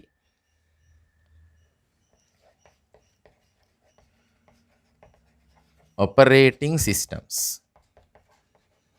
ඔයගොල්ලෝ දන්නවා මේ පරිගණකයක් ක්‍රියාත්මක වෙන්න OS එකක් ඕන කියලා. OS එකක් ඕන, මෙහෙයුම් පද්ධතියක් ඕන. ඔයගොල්ලෝ දන්නවා ජනප්‍රිය මෙහෙයුම් පද්ධතියට Microsoft සමාගම හදන Windows කියන මෙහෙයුම් පද්ධතිය භාවිතා වෙනවා. දැන් අද කාලේ Windows 10 භාවිතා වෙනවා. Windows 95 විතර වගේ කාලේ ඉඳන්ම අපි මේ ශාස්ත්‍රය තුල රැඳිලා ඉන්නවා. Windows 3.1 පාවිච්චි කරලා තිනවා මම 1995ට කලින්. ඉතින් ඊට අමතරව ඔයගොල්ලෝ දන්නවා Linux මෙහෙයුම් පද්ධතිය ගැන. මොබයිල් ෆෝන් වල පාවිච්චි කරන Android ගැන. Apple සමාගම නිෂ්පාදනය කරන Mac OS ගැන. Apple ෆෝන් වල පාවිච්චි කරන Apple iOS කියන මෙහෙයුම් පද්ධතිය. ඔය වගේ මෙහෙයුම් පද්ධති ගණනාවක් පිළිබඳ ඔයගොල්ලෝ හොඳ අවබෝධයක් තියෙනවා. මෙන්න මේ මෙහෙයුම් පද්ධතිය කියන්නේ මොකක්ද? දැන් පරිගණකයකට ඔයගොල්ලන්ට මෘදුකාංග ස්ථාපනය කරන්න බෑනේ මෙහෙයුම් පද්ධතියක් නැතුව. මෙහෙයුම් පද්ධතියක් තියෙන්න ඕන මෘදුකාංග ස්ථාපනය කිරීම සඳහා. ඒතර මෙහෙයුම් පද්ධතියක් මගින් තමා පරිගණකයකට මෘදුකාංග ක්‍රියාත්මක වීම සඳහා අවශ්‍ය පරිසරය සපයා දෙන්නේ. ඉතින් මෙහෙයුම් පද්ධති පිළිබඳව ඉගෙන ගන්න පාඩම තමයි OS පාඩම. ඉතින් මේක ඇත්තරම කම්පියුටර් සයන්ස් පාඩමක්. මතක තියාගන්න කම්පියුටර් සයන්ස් පරිගණක විද්‍යාවට අදාළ පාඩමක්. විද්‍යාත්මක පදනමක් ඉගෙන ගන්න පාඩමක්. මේකෙදී අපි CPU එකට process ලබා දෙන්නේ කොහොමද කියලා ඉගෙන ගන්නවා. process management යටතේ ක්‍රියායන කළමනාකරණය. ඔයගොල්ලෝ දන්න පරිගණකයක RAM එකක් තියෙනවා. මේ RAM එකේ ඉඩ හරි සීමිතයි. එකෙන් කොටසක් OS එකට වෙන් වෙලා තියෙනවා. විවිධ ක්‍රියායන සඳහා මේ RAM එකේ ඉඩ වෙන් කරනවා. මේ මතකයේ කළමනාකරණය කරන හැටි අපි එකට කියනවා memory management කියලා. memory management ගැන ඉගෙන ගන්න. මේ හරි රසවත් දේවල්. මේවා හරි ආසාවෙන් ඉගෙන ගන්න පුළුවන් පාඩමක්. ඊට පස්සේ ඔයගොල්ලෝ දන්නා පරිගණකවල තියෙන ආචායන උපාංග ගැන. hard disk එක වගේ ඒවා. storage devices කියන ඔයගොල්ලෝ දන්නවා. මේ හැම තැනකම ඉංග්‍රීසි වචන මම කියන්නේ ඒක දෙගොල්ලන්ටම වැදගත්. ඉංග්‍රීසි මාධ්‍යයට කොහොමත් අවශ්‍යයි. සිංහල මාධ්‍යයටත් වැදගත්. පළවෙනි හැඳින්වීම තුල. hard disk එකක් ඇතුළේ කොහොමද තියෙන්නේ? hard disk එකේ ඇතුලේ දත්ත ගබඩා වෙන්නේ tracks වල. ඒ tracks බෙදිලා තිනවා sectors වලට. මේක ඇත්තටම ෆයිල් එකක් ගබඩා වෙන්නේ කොහොමද? ඒ ෆයිල් එකේ දත්ත කියවලා RAM එකට ගෙන්නන්නේ කොහොමද? RAM එකේ ඉඩ වෙන් කරගන්නේ කොහොමද? ඔය වගේ මේ පරිගණකයක් ඇත්තටම වැඩ කරන්නේ කොහොමද කියලා තේරෙන්නේ OS පාඩම ඉගෙන ගත්තට පස්සේ. දැනට ඕගොල්ලන්ට පරිගණකයක් ගැන CPU එකේ ක්‍රියාකාරීත්වය ගැන හරියටම තේරෙන්නේ නැහැ. හරියටම තේරෙන්න ගන්නේ මෙහෙම පද්ධති පාඩම ඉගෙන ගත්තට පස්සේ. ඉතින් මේක කම්පියුටර් සයන්ස් පාඩමක්. දැනට ඕගොල්ලෝ පරිගණකයේ පිළිබඳ තියෙන බොහෝ දැනුමක් ඇති ප්‍රායෝගිකව අත්විඳලා ඒවා ඊටාම හොඳින් තේරෙන්න ගන්නවා මේ સિદ્ધාන්ත ඉගෙන ගත්තට පස්සේ. ඊට පස්සේ අපි යමු 6 වෙනි පාඩමට. හරි. දැන් අපි ඊගාවට බලමු මේ මෙහෙයුම් පද්ධති පාඩමෙන් පස්සේ 6 වෙනි පාඩම networking පාඩම. ලියා ගන්න මාතෘකාව. ඒකේ 6 කියලා දාලා ලියන්න පාඩමේ නම දත්ත sannivedanaya හා ජාලකරණය. දත්ත sannivedanaya සහ ජාලකරණය. data communication and networking. ඉතින් මේක ඔන්න ප්‍රධාන තොරතුරු තාක්ෂණ විෂය පාඩමක්. දැන් මේ ICT කියපුවාම තොරතුරු හා sannivedana තාක්ෂණය information and communication technology කියලා අපි කියන්නේ. මෙන්න මේ communication කියන මේ 100 අකුර ආවරණය වෙන පාඩම තමයි මේ networking පාඩම. ඉතින් මේ පාඩමේදී network එකක් computer network එකක් කියන්නේ මොකද්ද? telephone network එකක් වැඩ කරන්නේ කොහොමද? පරිගණක අතර දත්ත හුවමාරු වෙන්නේ කොහොමද? data packets ගැන, data frames ගැන, bits ගැන, ඊට පස්සේ ISOS 7 layers කියලා තියෙනවා දත්ත sannivedana වෙන ආකාරය. දැන් ඔය O level වලත් networking ගැන යම් අවබෝධයක් ඇති. හැබැයි ඊට වඩා ගොඩාක් ගැඹුරු පාඩමක්. ටිකක් දිග පාඩමක්. IP addressing කොහොමද කරන්නේ? transmission media දත්ත sannivedana මාධ්‍යවල හැසිරීම ඔය වගේ දේවල් ගැන ගොඩක් ගැඹුරෙන් හොඳට කතා කරන පාඩමක් තමයි networking කියන්නේ. network professional කෙනෙකුට අවශ්‍ය හැමදේම කතා කරනවා. දත්ත sannivedana මූලධර්ම, network එකක් ආරක්ෂාව, දත්තවල ආරක්ෂාවේ හැමදේම ඔයගොල්ලෝ කවදා හරි network engineer කෙනෙක් විදිහට රැකියාවක් කරනවා නම් කොහේ හෝ තැනක ඒ සඳහා අවශ්‍ය මූලික පදනම අනිවාර්යයෙන්ම මෙන්න මේ පාඩමත් එක්ක ලැබෙනවා. තොරතුරු තාක්ෂණ වෘත්තිකයෙක් කරන්න අවශ්‍ය මුලින්ම හම්බෙන ප්‍රධානම පාඩමක් විදිහට networking පාඩම කතා කරන්න පුළුවන්. ඊට පස්සේ අපි යන් 7 වෙනි පාඩමට. ලියා ගන්න 7 වෙනි පාඩම පද්ධති විශ්ලේෂණය හා පිරිසැලසුම. පද්ධති විශ්ලේෂණය සහ පිරිසැලසුම. system analysis and design. ඇත්තට මේ පාඩමට මෘදුකාංග ඉංජිනේරු විද්‍යාව කියලා මාතෘකාව ලිව්වත් කමක් නැහැ. ඒකත් ලියාගමු. පද්ධති විශ්ලේෂණය සහ පිරිසැලසුම, system analysis and design. එහෙම නැත්නම් මෘදුකාංග ඉංජිනේරු විද්‍යාව අපි කතා කරනවා. software engineering.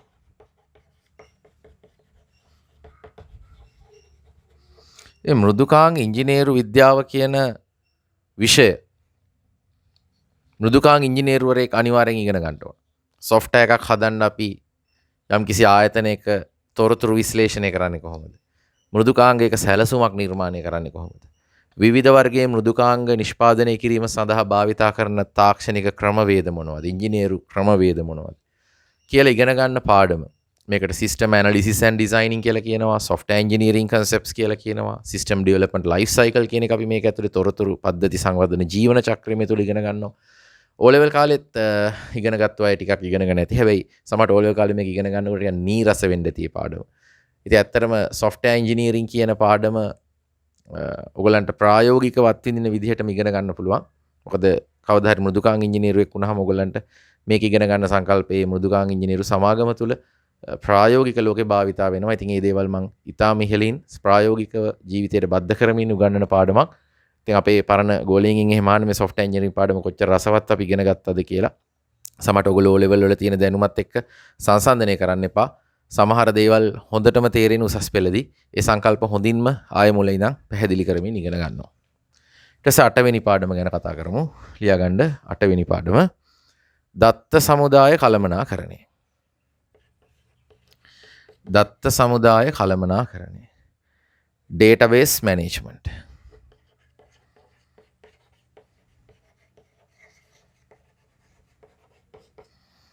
දත්ත සමුදාය කළමනාකරණය. මේ පාඩම තොරතුරු තාක්ෂණය කියන විෂය තුල නැතුවම බැරි පාඩමක්. දැන් ඔයගොල්ලෝ ගත්තොත් ඕනෑම තොරතුරු තාක්ෂණ පද්ධතියක් ඩේටාබේස් එකක් තියෙනවමයි. ඩේටාබේස් එකක් නැති තොරතුරු තාක්ෂණයක් නැහැ මේ ලෝකේ. ඔයගොල්ලෝ හිතන්නේ Facebook වෙබ් අඩවි. ඔයගොල්ලෝ දාන පෝස්ට්, ඔයගොල්ලෝ දාන ඔය ෆොටෝස්, වීඩියෝස් ඔය හැම එකම ඩේටාබේස් එකේ ගබඩාවේ. YouTube ගමුකෝ අපි. YouTube පිටිපස්සේ තියෙන ඩේටාබේස් එකක්. ඔය වීඩියෝස් හැම එකක්ම ඩේටාබේස් එකේ ගබඩා වෙලා තියෙනවා. ඒතර Google සමාගමේ ඩේටාබේස් තියෙනවා. ඔගේ අපි බැංකුවක් ගමුකෝ. බැංකුවේ ඉන්න පාරිභෝගික තොරතුරු, ගිණුම් පිළිබඳ තොරතුරු හැම එකක්ම ඩේටාබේස් එකේ වැඩ කරනවා. ඒතර ඩේටාබේස් ඉංජිනියරින් ඩේටාබේස් එකක් ඩිසයින් කරන්නේ කොහොමද? ආයතනයක දත්ත අවශ්‍යතා හඳුනාගෙන ඩේටාබේස් එකක් සැලසුම් කරන්නේ කොහොමද? ඩේටාබේස් එක හදන්නේ කොහොමද? ඩේටාබේස් එක දත්තවල ආරක්ෂාව සපයන්නේ කොහොමද? මෙතනදී අපි SQL කියන ලැන්ග්වේජ් එක ඉගෙන ගන්නවා. structured query language. software engineer කෙනෙක් වෙනකොට අනිවාර්යයෙන්ම database දැනුම තියෙන්න ඕනේ. ඔගේ database engineer කෙනෙක් වෙන්න database දැනුමේ මූලිකත්වය පදනම හොඳින්ම හදන තැනක් තමයි database පාඩම කියන්නේ. මේ තොරතුරු තාක්ෂණය කියන විෂයේ කොඳුනාරටි මේ කතා කරන්නේ. තොරතුරු තාක්ෂණ විෂයේ කොඳුනාරටියේ පුරුක් මේ කතා කරන්නේ. තොරතුරු තාක්ෂණය කියන විෂයේ නැතුවම බැරි පාඩම් මේ. 6 වෙනි පාඩම networking, 7 වෙනි පාඩම software engineering, 8 වෙනි පාඩම database. ඉතින් මේවා ඉතාම සාර්ථකව ඉතාම ලස්සනට ඉගෙන ගන්න පුළුවන්, රසවත් ඉගෙන ගන්න පුළුවන් පාඩම්. MySQL database එකක් අපි හදන්නේ කොහොමද? ප්‍රායෝගිකවත් විඳිනවා. ආයතනයක අවශ්‍යතාවලට සාර්ථක database එකක් හදන්නේ කොහොමද?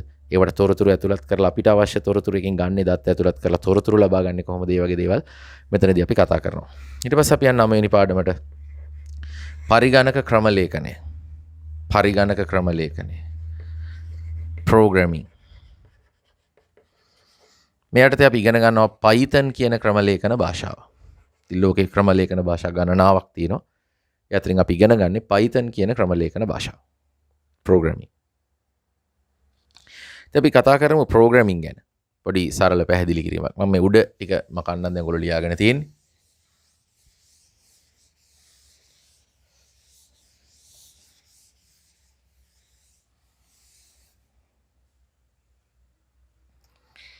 අපි ගත්තොත් කම්පියුටර් ප්‍රෝග්‍රෑමින් ගැන. ඔයගොල්ලෝ දන්නවා පරිගණකයකට පිළිවෙලකට ලබා දුන්න උපදේශ මාලාවකට අපි කියනවා ප්‍රෝග්‍රෑම් එකක් කියලා. ඉතින් මේ පරිගණකයකට තේරෙන යාන්ත්‍ර භාෂාව විතරයිනේ. යාන්ත්‍ර භාෂාව කියන්නේ 1 සහ 0 කියන අගයන්ගෙන් ද්විමේය සංඛ්‍යා පද්ධතියෙන් හදිච්ච භාෂාව තමයි යාන්ත්‍ර භාෂාව කියන්නේ. අපිට යාන්ත්‍ර භාෂාවෙන් පරිගණකයකට උපදෙස් ලබා දීම අපහසු නිසා විවිධ පරිගණක භාෂා ලෝකේ නිර්මාණය වෙලා තියෙනවා. ඒ අතරින් ජනප්‍රිය භාෂා කීපයක් ගත්තොත් C, C++, Java, Visual Basic, Pascal, Python වගේ පරිගණක භාෂාවන් ගන්න පුළුවන්. තව 100,000 ගණක් පරිගණක භාෂා මේ ලෝකේ තියෙනවා පරිගණකයකට උපදෙස් මාලාවක් ලබා දෙන්න. ඉතින් මේ කුමන භාෂාවෙන් අපි ක්‍රම ලේඛනයක් ලිව්වත් ඒ ක්‍රම ලේඛනයේ යාන්ත්‍ර භාෂාවට කියන්නේ පරිගණකයට තේරෙන මේ යාන්ත්‍ර භාෂාව කියන්නේ machine language කියන එක. machine language යාන්ත්‍ර භාෂාවට පරිවර්තනය කරන්න ඕන. මොකද CPU එකට පරිගණකයකට තේරෙන යාන්ත්‍ර භාෂාවනේ. ඉතින් අපිට පහසුවෙන් ක්‍රම ලේඛන ලියන්න විවිධ භාෂා තියෙනවා. හරි. අපිට පහසුවෙන් ක්‍රම ලේඛන ලියන විවිධ භාෂාවන් ලෝකේ නිර්මාණය වෙලා තියෙනවා. ඉතින් මෙන්න මේ භාෂාවන් අතරින් ඊටාම පහසු අලුත්ම භාෂාවක් විදිහට මේ Python ක්‍රම ලේඛන භාෂාව හඳුනන්න පුළුවන්. ඒගොල්ලෝ O level ICT කරද්දී Pascal වගේ භාෂාවක් ඉගෙනගෙන ඇති. හැබැයි මේ දැනුම කිසිසේත්ම මේ Python ඉගෙන ගන්න බලපාන්නේ නැහැ. Python ඊට වඩා හොඳ modern language එකක්. ඉතාම ලේසියෙන් ඇත්තටම Pascal වලට වඩා පහසුවෙන් Python ඉගෙන ගන්න පුළුවන්. ඉතින් O level syllabus එකෙත් Python වගේ තිබ්බනම් හොඳයි කියන දේ මම එදා ඉඳන්ම හිතපු දෙයක්. මොකද Pascal වලට වඩා පහසුවෙන් උගන්වන්න පුළුවන් මූලික විස්තර හොඳින්ම ක්‍රම ලේඛන ශිල්පයේ පිළිබඳ පහසුවෙන් උගන්වන්න පුළුවන් හොඳ ක්‍රම ලේඛන භාෂාවක් තමයි Python කියන්නේ. උසස් පෙළට මම හිතන්නේ තෝරා ගැනීම තුළ දාන්න පුළුවන් හොඳම තෝරා ගැනීමක් තමයි Python කියන භාෂාව උගන්වන්න දාලා තියෙන්නේ. මේ Python කියන language එක පාවිච්චි කරලා ක්‍රම ලේඛන ලිවීම අපි කොහොමද if condition එකක් ලියන්නේ, while loops, for loops, file handling කොහොමද කරන්නේ, sorting searching කරන්නේ කොහොමද, මේ වගේ දැන් languages ගැන දන්න අය මේ වෙනකොට ක්‍රම ලේඛනය පිළිබඳ යම් අවබෝධයක් තියෙන මම මේ කියන දේවල් දන්නවා ඇති. කිසිම දෙයක් දන්නේ නැති අය කිසි දෙයකට බය වෙන්න එපා. අපි හොඳටම බිඳුවේ ඉඳන් පිළිවෙලට කරන් යනවා. කිසි දෙයකට බය වෙන්න එපා. අපිත් එක්ක රැඳිලා ඉන්න. මේ තමයි ප්‍රෝග්‍රෑමින් කියන 9 වෙනි පාඩම. ඊට පස්සේ අපි යනවා 10 වෙනි පාඩමට.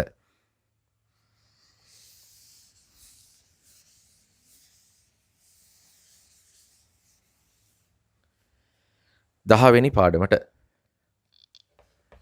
වෙබ් අඩවි සැලසුම් කිරීම. වෙබ් අඩවි සංවර්ධනය කියලා ලියා ගන්න. වෙබ් අඩවි සංවර්ධනය. Web development.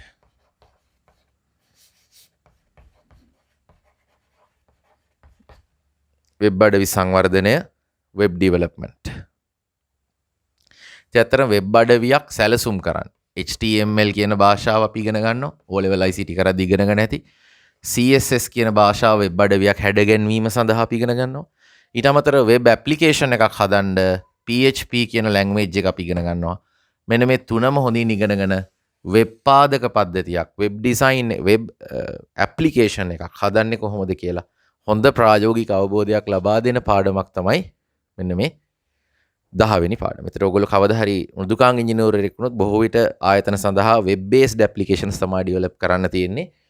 ඒ සඳහා මූලික අඩිතාලම හොඳින්ම ලබා දෙනවා. දැන් O level කාලේ HTML එහෙම ඉගෙනගෙන නැති හරිය ලේසි.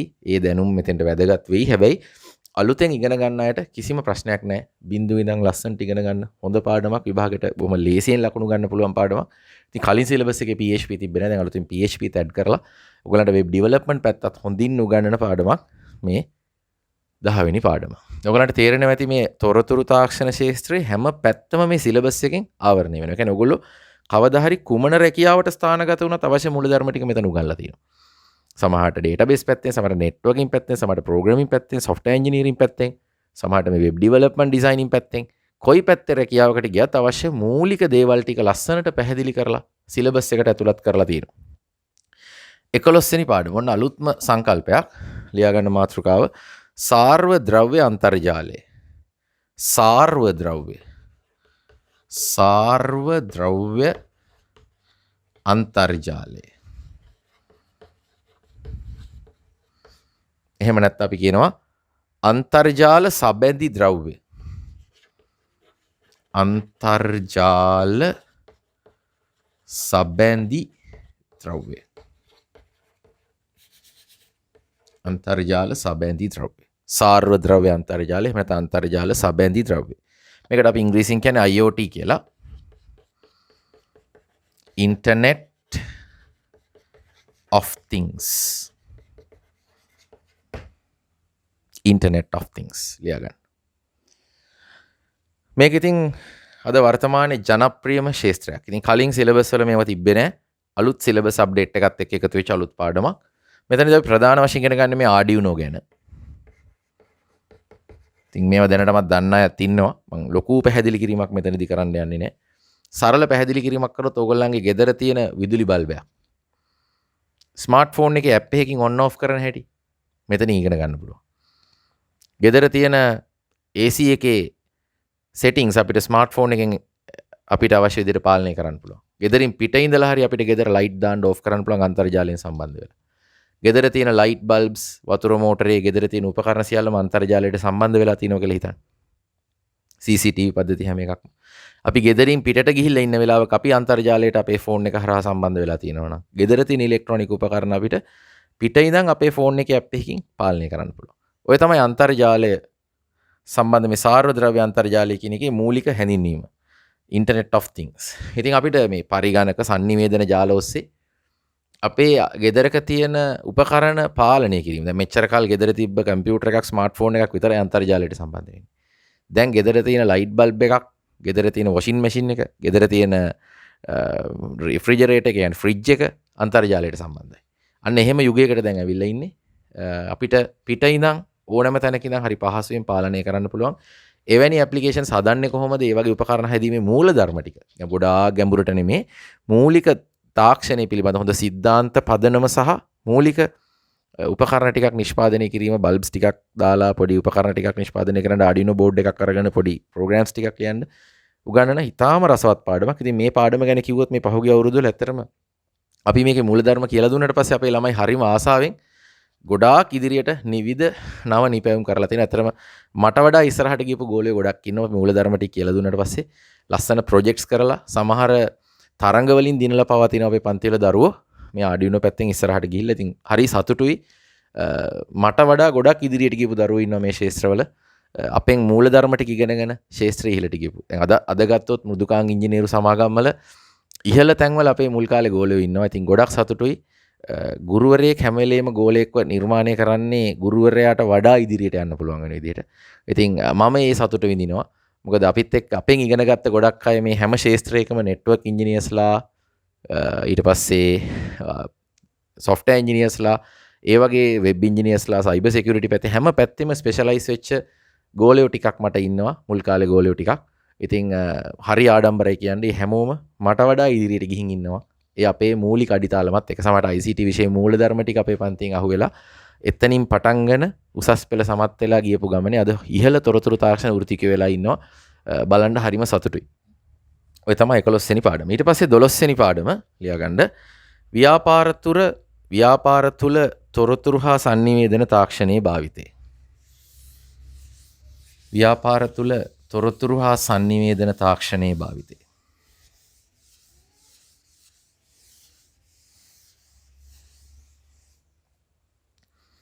ව්‍යාපාර තුල තොරතුරු හා sannivedana තාක්ෂණයේ භාවිතය.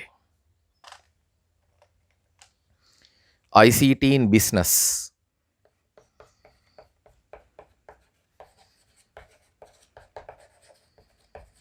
ICT in business ව්‍යාපාර තුල තොරතුරු හා sannivedana තාක්ෂණයේ භාවිතය 12 වෙනි පාඩම. මේ 12 වෙනි පාඩම ගැන කතා කරොත් ඇත්තට මේ වාණිජ්‍ය විෂය ධාරාව හැම කරන අයට මේ පාඩමේ සමහරක් දේවල් ඒ විෂයන්ට අදාළවත් අධ්‍යයනය කරනවා. අපි මේ වාණිජ්‍ය පැත්ත නෙමෙයි කතා කරන්නේ ඒ තුල තාක්ෂණයේ භාවිතය ගැන. ඉතින් අපි ගත්තොත් වාණිජ්‍ය ලෝකේ තොරතුරු තාක්ෂණේ නැතුවම බෑනේ අද වෙනකොට. ඔයගොල්ලෝ ඕනෑම බැංකුවකට ගියොත් මූල්‍ය සමාගමකට රක්ෂණ සමාගමකට ගියොත් කම්පියුටරයක් ඉස්සරහා තමයි නිලධාරීන් හැමෝම ඉන්නේ. ඒ සියලු පද්ධති පරිගණකගතයි. අද ඔයගොල්ලෝ දන්නවා අපි ගෙවීම් කරන්නේ ක්‍රෙඩිට් කාඩ් වලින්, ඩෙබිට් කාඩ් වලින්. අන්තර්ජාලය හරහා විවිධ වෙබ් අඩවි වලින් අපි භාණ්ඩ හා සේවා මිලදී ගන්නවා. ගෙදරට පිටරටවල වලින් භාණ්ඩ තැපැල් මාර්ගයෙන් එනවා. ඉතින් ඔය වගේ මේ වාණිජ ලෝකයේ වෙළඳපොළ අන්තර්ජාලය හා බැඳිලා වෙළඳපොළේ ඒ වෙළඳ සැලවල් අන්තර්ජාල වෙබ් අඩවියක් තුල නිර්මාණය වෙලා තියෙනවද වර්තමානයේ? ඒවා හැදෙන්නේ කොහොමද? ඒවා භාවිතා කරන්නේ කොහොමද? ඒ වගේ වාසි අවාසි කොහොමද? අන්තර්ජාලයේ හරහා ව්‍යාපාර කරන්නේ කොහොමද කියලා කතා කරන පාඩම තමයි 12 වෙනි පාඩම. ඉතින් මේක තමන් වාණිජ්‍ය පැත්තෙන් ඉගෙන ගත්තත් නැතත් අද නවීන ලෝකේ මේ දේවල් දැනගන්න ඕන නිසා මේ විදිහේ පාඩමක් ඇතුළත් කරලා තියෙනවා. 13 වෙනි පාඩම ලියා ගන්න. තොරතුරු හා sannivedana තාක්ෂණයේ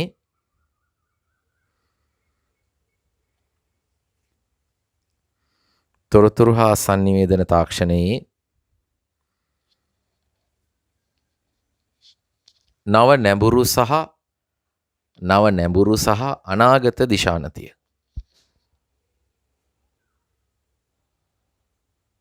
තොරතුරු හා sannivedana තාක්ෂණයේ නව නැඹුරු සහ අනාගත දිශානතිය. New trends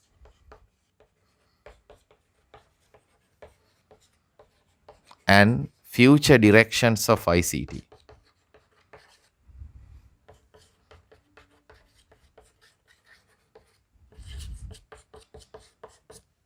New trends and future directions of ICT.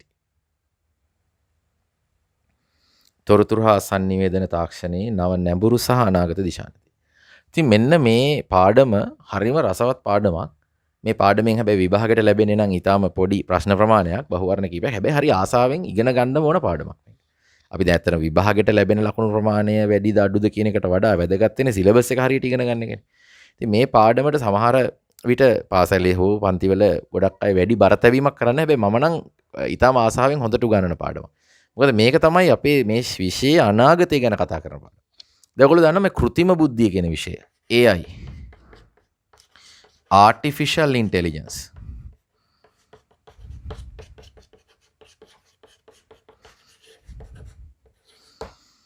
මේ කෘත්‍රිම බුද්ධිය කියන විෂය දැන් ඔයගොල්ලෝ දන්නා පරිගණකයේ බුද්ධිමත් උපකරණයක් නෙමෙයි. පරිගණකයට හිතලා මතලා වැඩ කරන්න බෑ. අපි පරිගණකයකට දුණු උපදේශ මාලාවකට අනුව තමයි පරිගණකය ක්‍රියාත්මක වෙන්නේ. පරිගණකයට හිතලා තේරුම් අරන් තීරණ අරන් වැඩ කරන්න මිනිස්සෙක්ගේ මොලේ වගේ මිනිස්සෙක්ගේ චින්තන හැකියාව පරිගණකයකට නැහැ. හැබැයි මේ ලෝකේ විද්‍යාඥයෝ එදා ඉඳන් පරිගණකයකට බුද්ධිය නිර්මාණය කරා. පරේෂණ කරනවා. ඒ පරේෂණ වල ප්‍රතිඵලයක් විදිහට මේ කෘත්‍රිම බුද්ධිය කියන විෂය නිර්මාණය වෙනවා. මේ කෘත්‍රිම බුද්ධිය කියන විෂයේ පියා විදිහට අපි හඳුන්වන්නේ ඇලන් ටියුරින් කියන විද්‍යාඥයා. ඇලන් ටියුරින් අපි පරිගණක ඉතිහාසයේම කතා කරද්දී කතා කරනවා. මේ කෘත්‍රිම බුද්ධිය ඇසුරෙන් බුද්ධිමත් මේවලම කියන්නේ පරිගණ මිනිස්සු වගේ හිතලා වැඩ කරන්නේ. රොබෝ යන්ත්‍ර නිර්මාණය කරන්න. විවිධ මෙවලම් නිර්මාණය කරන්න. පරිසරයට අනුගත වෙමින් ක්‍රියාත්මක වෙන උපකරණ, තොරතුරු පද්ධති නිර්මාණය කරන්න ලෝකේ විවිධ පරීක්ෂණ කරලා විවිධ උපකරණ නිර්මාණය කරලා තියෙනවා. එක්ස්පර්ට් සිස්ටම්ස් විශේෂඥ පද්ධති. ඒ වගේ දේවල් ගැන. ඒවා නිර්මාණය කරලා තියෙන්නේ කවුද? ඒවා කොහොමද නිර්මාණය වෙන්නේ? ස්වභාව ධර්මයේ ආభాසය අරන් නිර්මාණය කරපු පරිගණක, ක්වොන්ටම් යාන්ත්‍ර විද්‍යාව පාදක වෙච්ච පරිගණක. ඊට පස්සේ අපි ගත්තොත් දැන් ඔයගොල්ලෝ දන්නවා මේ අපේ ජාන තාක්ෂණය DNA RNA වගේ රැහැන් වල තොරතුරු ගබඩා වෙනවා ජීවීන්ගේ. ඒ වගේ DNA RNA වගේ අනුභාවිතා කරලා කොහොමද පරිගණක දත්ත ගබඩා කරන්නේ වගේ දේවල් ගැන කතා කරන ලෝකේ මේ වෙනකොට කරන පරේෂණ පිළිබඳ තොරතුරු ඇතුළත් ලස්සන පාඩමක්. ඉතින් මේ විෂයට ලොකු ආසාවක් ඇති කරවන්න තියෙන පාඩමක්. ඉතින් මේ අවසාන පාඩම විදිහට කරන්නේ ඔයගොල්ලෝ විශ්වවිද්‍යාලේ ගියාට පස්සේ එතනින් එහා ලෝකේ ගැන යම් අදහසක් දෙන්න. ඔයගොල්ලෝ විශ්වවිද්‍යාලයට ගිහිලා තොරතුරු තාක්ෂණ උපාධියක් පරිගණක විද්‍යාව උපාධියක් කරලා කවදා හරි ඔයගලන්ට පරේෂකයෙක් වෙලා ඊට පස්සේ MSc උපාධියක් MPhil එකක් කරලා PhD එකක් කරලා ආචාර්ය උපාධියක් කරලා ඒ වගේ ඉදිරියට ගිහිලා පරේෂකයෙක් පරිගණක විද්‍යාඥයෙක් වෙන්න ආස නම් අන්න ඒ පැත්ත ගැන යම් අදහසක් දෙන්න පරේෂණ ශාස්ත්‍රය පිළිබඳ යම් අදහසක් දෙන්න තියෙන ලස්සන පාඩමක් තමයි මේ අවසාන පාඩම. මේක අපි තාම ලස්සනට කාලය අරන් හොඳට උගන්වන වීඩියෝ දර්ශන ලෝකයේ අන අලුත් සොයා ගැනීම පිළිබඳ ඡායාරූප පෙන්නමින් අන්තර්ජාලය පාදක කරගනිමින් ඉතාම රසවත් ඉගෙන ගන්න පාඩමක් තමයි මේ New Trends and Future Directions of ICT කියලා කියන්නේ. ඉතින් මේ පාඩම අපි අවසාන පාඩම විදිහට කතා කරනවා. ඔය තමයි අපේ සිලබස් එක. මේ සිලබස් එක ආවරණය කරන්න අපිට අවුරුදු 2කට වැඩි කාලයක් තියෙනවා. සාමාන්‍යයෙන් අවුරුදු 2කට දෙකකුත් මාස කිහිපයක් තියෙනවා. ඉතින් මාසෙකට දවස් 4ක් අපි සාමාන්‍යයෙන් ක්ලාස් එක කරනවා. පැය දෙකේ පන්ති. ඉතින් පැය ගාන වෙනස් වෙන්න පුළුවන් ඔන්ලයින් පන්තිවලදී. සිලබස් එක අනිවාර්යයෙන් විභාගයට මාස 2කට කලින් ආවරණය කිරීමේ වගකීමත් එක්ක තමයි අපි මේ කටයුතු කරගෙන යන්නේ. ඊට පස්සේ අපි බලමු මේ සිලබස් එක ගෙන්වීමේදී මගේ වැඩපිළිවෙල සහ විභාගෙදී බලාපොරොත්තු වෙන්නේ කොහොමද කියන එක. අපි ඒ ගැන මෙතනින් එහාට කතා කරමු. හරි. දැන් අපි බලමු විභාගේ කොයි වගේද? ඔයගලන්ට මේ විෂය ඉගෙන ගද්දී මොනවද අවශ්‍ය වෙන උපකරණ? ඒ ගැන අපි කතා කරමු. විභාගය ගැන කතා කරොත් විභාගෙට මේ අවුරුදු 2ක් ඉගෙන ගන්න දේ ඔයගොල්ලන්ගෙන් මනින්න පැය 5ක් යනවා. පැය 5ක් කාලය ඇතුළත තමයි මනින්නේ. ඔක තමයි උසස් පෙළ ඕනෑම විෂයක තියෙන අමාරුව. ඔයගොල්ලන්ට එනවා ප්‍රශ්න පත්‍රයේ පළවෙනි කොටස. part 1 එක. part 1 එකේ MCQ බහුවර්ණ ප්‍රශ්න. බහුවර්ණ ප්‍රශ්න 50ක් එනවා ඔය මුළු විෂය නිර්දේශයම ආවරණය වෙන්න. සමහර පාඩම් වලින් බහුවර්ණ වැඩි සමහරකින් අඩුයි. හැබැයි හැම පාඩමක්ම ආවරණය වෙන්න බහුවර්ණ 50ක් හැදෙනවා. මේ බහුවර්ණ 50 එක බහුවර්ණයකට ලකුණු 2 ගානේ ලකුණු 100ක් මේ බහුවර්ණ ප්‍රශ්න පත්‍රයට ලැබෙනවා. ඊට පස්සේ එනවා part 2 එක දෙවෙනි කොටස. මේ බහුවර්ණ ප්‍රශ්න පත්‍රය සඳහා පැය 2ක කාලයක් ලබා දෙනවා විභාගෙදී. ඉතින් මේක විභාගය අද තිබ්බොත් part 2 එක හෙට නැත්නම් අනිද්දා තියෙන්නේ. දවසකට විතර පස්සේ. එකම දවසේ නෙමෙයි මේ පැය 5ම ඔයගලන්ට උත්තර වලට ලපයන්න දෙන්නේ. දෙවෙනි කොටසට පැය 3ක්. පැය 3ක කාලයක් ලබා දෙනවා. මේ ප්‍රශ්න පත්‍රයේ දෙවෙනි කොටසේ ඇත්තටම කොටස් දෙකක් තියෙනවා. A කොටස සහ B කොටස. A කොටස කියන්නේ ව්‍යුහගත රචනා structured paper එක. B කොටස කියන්නේ රචනා ප්‍රශ්න පත්‍රය essay paper එක. මේ structured paper එකේ ප්‍රශ්න හතරක් තියෙනවා. මේක අනිවාර්යෙන් ලියන්න ඕන විවිධ පාඩම් අරමුණු කරගෙන මේ ප්‍රශ්න හතර තියෙනවා. හිස්තැන් පුරවන්න තියෙන්නේ හිස්තැන් දීලා තියෙන්නේ ප්‍රශ්නෙට උත්තරේ ලියන්න ගණන් හදන්න පේපර් එකේම උත්තරේ ලියලා ඒ පේපර් එක ලබා දෙන්න ඕන විභාග දෙපාර්තමේන්තුවට. B කොටස essay ප්‍රශ්න 6ක් තියෙනවා. ප්‍රශ්න 6න් 4යි තෝරාගෙන ලියන්න තියෙන්නේ. ඉතින් මේ A කොටසට මේ එක ප්‍රශ්නයකට ලකුණු 10 ගානේ ප්‍රශ්න 4ට ලකුණු 40ක් ලැබෙනවා. B කොටසේ එක ප්‍රශ්නයකට ලකුණු 15 ගානේ 6න් 4නේ ලියන්නේ 4ට ලකුණු 60ක් ලැබෙනවා. එතකොට මෙතන 40යි 60යි 100යි. එහෙනම් B කොටසටත් මේ part 2 එකටත් ඔයගලන්ට ලකුණු ලැබෙන්නේ ලකුණු 100ක්. එතකොට මේ part 1 එකේ 100න් ලකුණු ලැබෙන්නේ part 2 එකේ 100න් ලකුණු ලැබෙන්නේ මේ දෙපැත්තෙන්ම ලැබිච්ච ලකුණු ගණන් එකතු කරලා දෙකෙන් බෙදුවහම තමයි ඔයගලන්ට අවශ්‍ය ඔයගලගේ નિયમિત ලකුණු වගේ 100න් ලැබෙන්නේ. මෙන්න මේ විදිහේ ප්‍රශ්න පත්‍රයකට ඔයගලන්ට මුහුණ දෙන්න වෙනවා. ඉතින් මේ රචනා ප්‍රශ්න ප්‍රධාන පාඩම් වලින් අනිවාර්යයෙන්ම හැදෙන ඉලෙක්ට්‍රොනික විද්‍යාවෙන් වෙබ් පාඩමෙන් සමහර වෙබ් පාඩම ස්ට්‍රක්චර්ඩ් වලටත් වැටෙනවා. ඊට පස්සේ OS පාඩම, නෙට්වර්කින් පාඩම, Python ප්‍රශ්නයක් අනිවාර්යයෙන්ම තියෙනවා, database පාඩමේ ප්‍රශ්නයක් තියෙනවා. ඒ වගේ ප්‍රධාන හැම පාඩමක්ම එකතු කරලා වගේ මේ ප්‍රශ්න ටික තියෙනවා. තෝරා ගැනීමක් තියෙනවා. ඉතින් මෙතන කොච්චර තෝරා ගන්න තිබ්බත් කිසිම පාඩමක් අපිට අතාරින්න බෑ. මොකද ව්‍යුහගත ප්‍රශ්න පත්‍රයේ අනිවාර්යෙන් ඒවා හම්බ වෙනවා.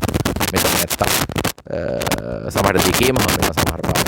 ඒ වර්ණ 50 තුල ගැලවෙන්නත් බෑ. මේ සිලබස් එකේ A to Z හරියටම ඉගෙන ගන්න ඕනේ ඒ සාමාර්ථක යනවා.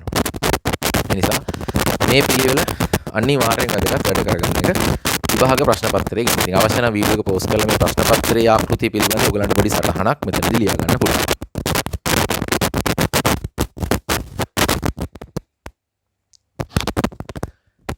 ඊට පස්සේ අපි බලමු මේ වැඩපිළිවෙල මම කරන්නේ කොහොමද කියලා. මගේ භූමිකාව කොහොමද කියලා. ඒ ගැන පොඩි අවබෝධයක් තියෙන්න ඕන. මම මේ පාඩම් ටික පිළිවෙලින් උගන්වගෙන යනවා.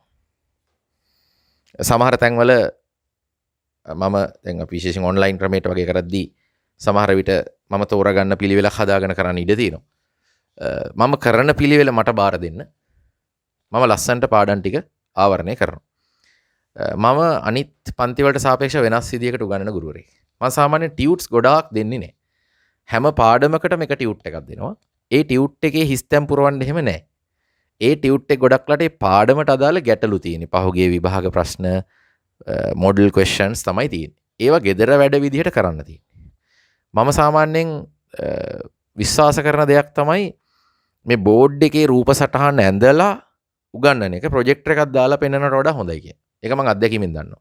ස්ලයිඩ් ප්‍රසන්ටේෂන් එකක් දාගෙන ස්ලයිඩ් මාරු කර කර උගන්නන එකට වඩා ඔයගොල්ලෝ මාව දකිමින් බෝඩ් එකේ අඳිමින් උගන්නන එක හරි වැදගත්. දැන් රූප සටහන් පවා මම සමහරට මුද්‍රණය කරලා දුන්නත් සටහනට අතෙන් අඳවනවා. මොකද අතෙන් ඇඳලා හුරු වෙන එක තමයි වඩා වටින්නේ. අනික තමන්ගේ අත් අකුරෙන් සටහන මම ලියවනවා. ටියුට් එකක් දීලා ටියුට් එකේ හිස්තැන් පුරවන ක්‍රමය නෙමෙයි මම පාවිච්චි කරන්නේ. මගේ පන්තියට සම්බන්ධ වෙන හැමෝම පොතක් අරගන්න ඕන. පොතයි පෑනයි අනිවාර්යෙන් තියෙන්න ඕන. පොතක සටහන ලියන්නේ. තනි රූල් පොතක් ගන්න. සාමාන්‍ය ගොඩාක් විශාල එකක් නෙමෙයි ගන්න. ලොකු පොතක් CR පොතක් අරගන්න. පොඩි පොතේ වඩා හොඳයි. මොකද රූප සටහන් එහෙම අඳින්න තියෙන පාඩම් වලදී ගොඩක් වැදගත්. පොතේ අතෙන් සටහන ලියන්න ලැහැත්ති වෙන්න ඕනේ. රූප සටහන් අතෙන් අඳින්න ලැහැත්ති වෙන්න ඕන. මම මුද්‍රණය කරලා දුන්නොත් රූප සටහනක් ඒක අනිවාර්යෙන් ගෙදරින් හරි පොතේ අඳවනවා. අතෙන් අඳින රූප සටහන් තමයි මතක හිටින්නේ. ඊට අමතරව නිබන්ධනයක් පාඩමකට එකක් ලැබේවි. ඒකේ ගෙදරින් කරන්න ගැටලු තියෙයි. ඒව අනිවාර්යෙන් සාකච්ඡා කරනවා. ඒ වැඩ ටික කරන්න ඕන. තනියෙන් ගෙදර වැඩ තියෙනවා. ඊට අමතරව මතක තියාගන්න මේ අපේ පරණ ගෝලිකින් අහන්නේ මේ 2011 ඉඳන් මේ දක්වා දැන් ඕනේ 2020 වෙනි පේපර් එක අවසානට ආවේ. මේ හැම පේපර් එකකම හැම බහුවර්ණයක්ම හැම ව්‍යුහගතයක්ම හැම රචනා ප්‍රශ්නයක්ම කරලා තමයි විභාගයට යවන්නේ. කියන්නේ එක පාස් පේපර් එකක එක බහුවර්ණයක් නොකර විභාගයටම යවන්නේ. මේ සියලු පාස් පේපර්ස් කරද. ඔයගොල්ලෝ 2023 විභාගය ලියලා 2022 දක්වා පේපර්ස් තියෙනවා ඔයගලන්ට. ඒ දක්වා තියෙන හැම ප්‍රශ්නයක්ම කරලා යවන්නේ. අපි ඒ ප්‍රශ්න සාකච්ඡා කරද්දී මතක තියාගන්න සමහරලාට මම ප්‍රශ්න පත්‍රයට සාකච්ඡා කරන අවස්ථාවක් තියෙනවා. එහෙම නැත්නම් ප්‍රශ්න පත්‍ර ඔක්කොගෙම නෙට්වර්කින් ප්‍රශ්න වෙනම අරන් සාකච්ඡා කරනවා. නෙට්වර්කින් පාඩම කරලා. ඩේටාබේස් පාඩමට අදාළ ඒවා සම්පූර්ණයෙන් සාකච්ඡා කරනවා. පාඩමෙන් පාඩමට මේ ප්‍රශ්න බෙදලා මේ පේපර්ස් වෙන් කරලා සියලු ප්‍රශ්න සාකච්ඡා කරලා යවනවා. ඊට අමතරව මං ගාව තව ලොකු ප්‍රශ්න බෑන්ක් එකක් තියෙනවා. මම හදපු ප්‍රශ්න, ඒ වගේම වාර විභාග වලින් තෝරගත්ත හොඳ ප්‍රශ්න, ඒ වගේ තෝරගත්ත ප්‍රශ්න වෙනස් කරලා නිර්මාණශීලී ලෙස නිර්මාණය කරපු හොඳ ප්‍රශ්න. ඒවා සියල්ලම අපි මේ සිද්ධාන්ත පන්තිය වගේ ඉදිරියේදී රිවිෂන් පන්තියත් එක්කත් අපි සාකච්ඡා කරමින් යනවා.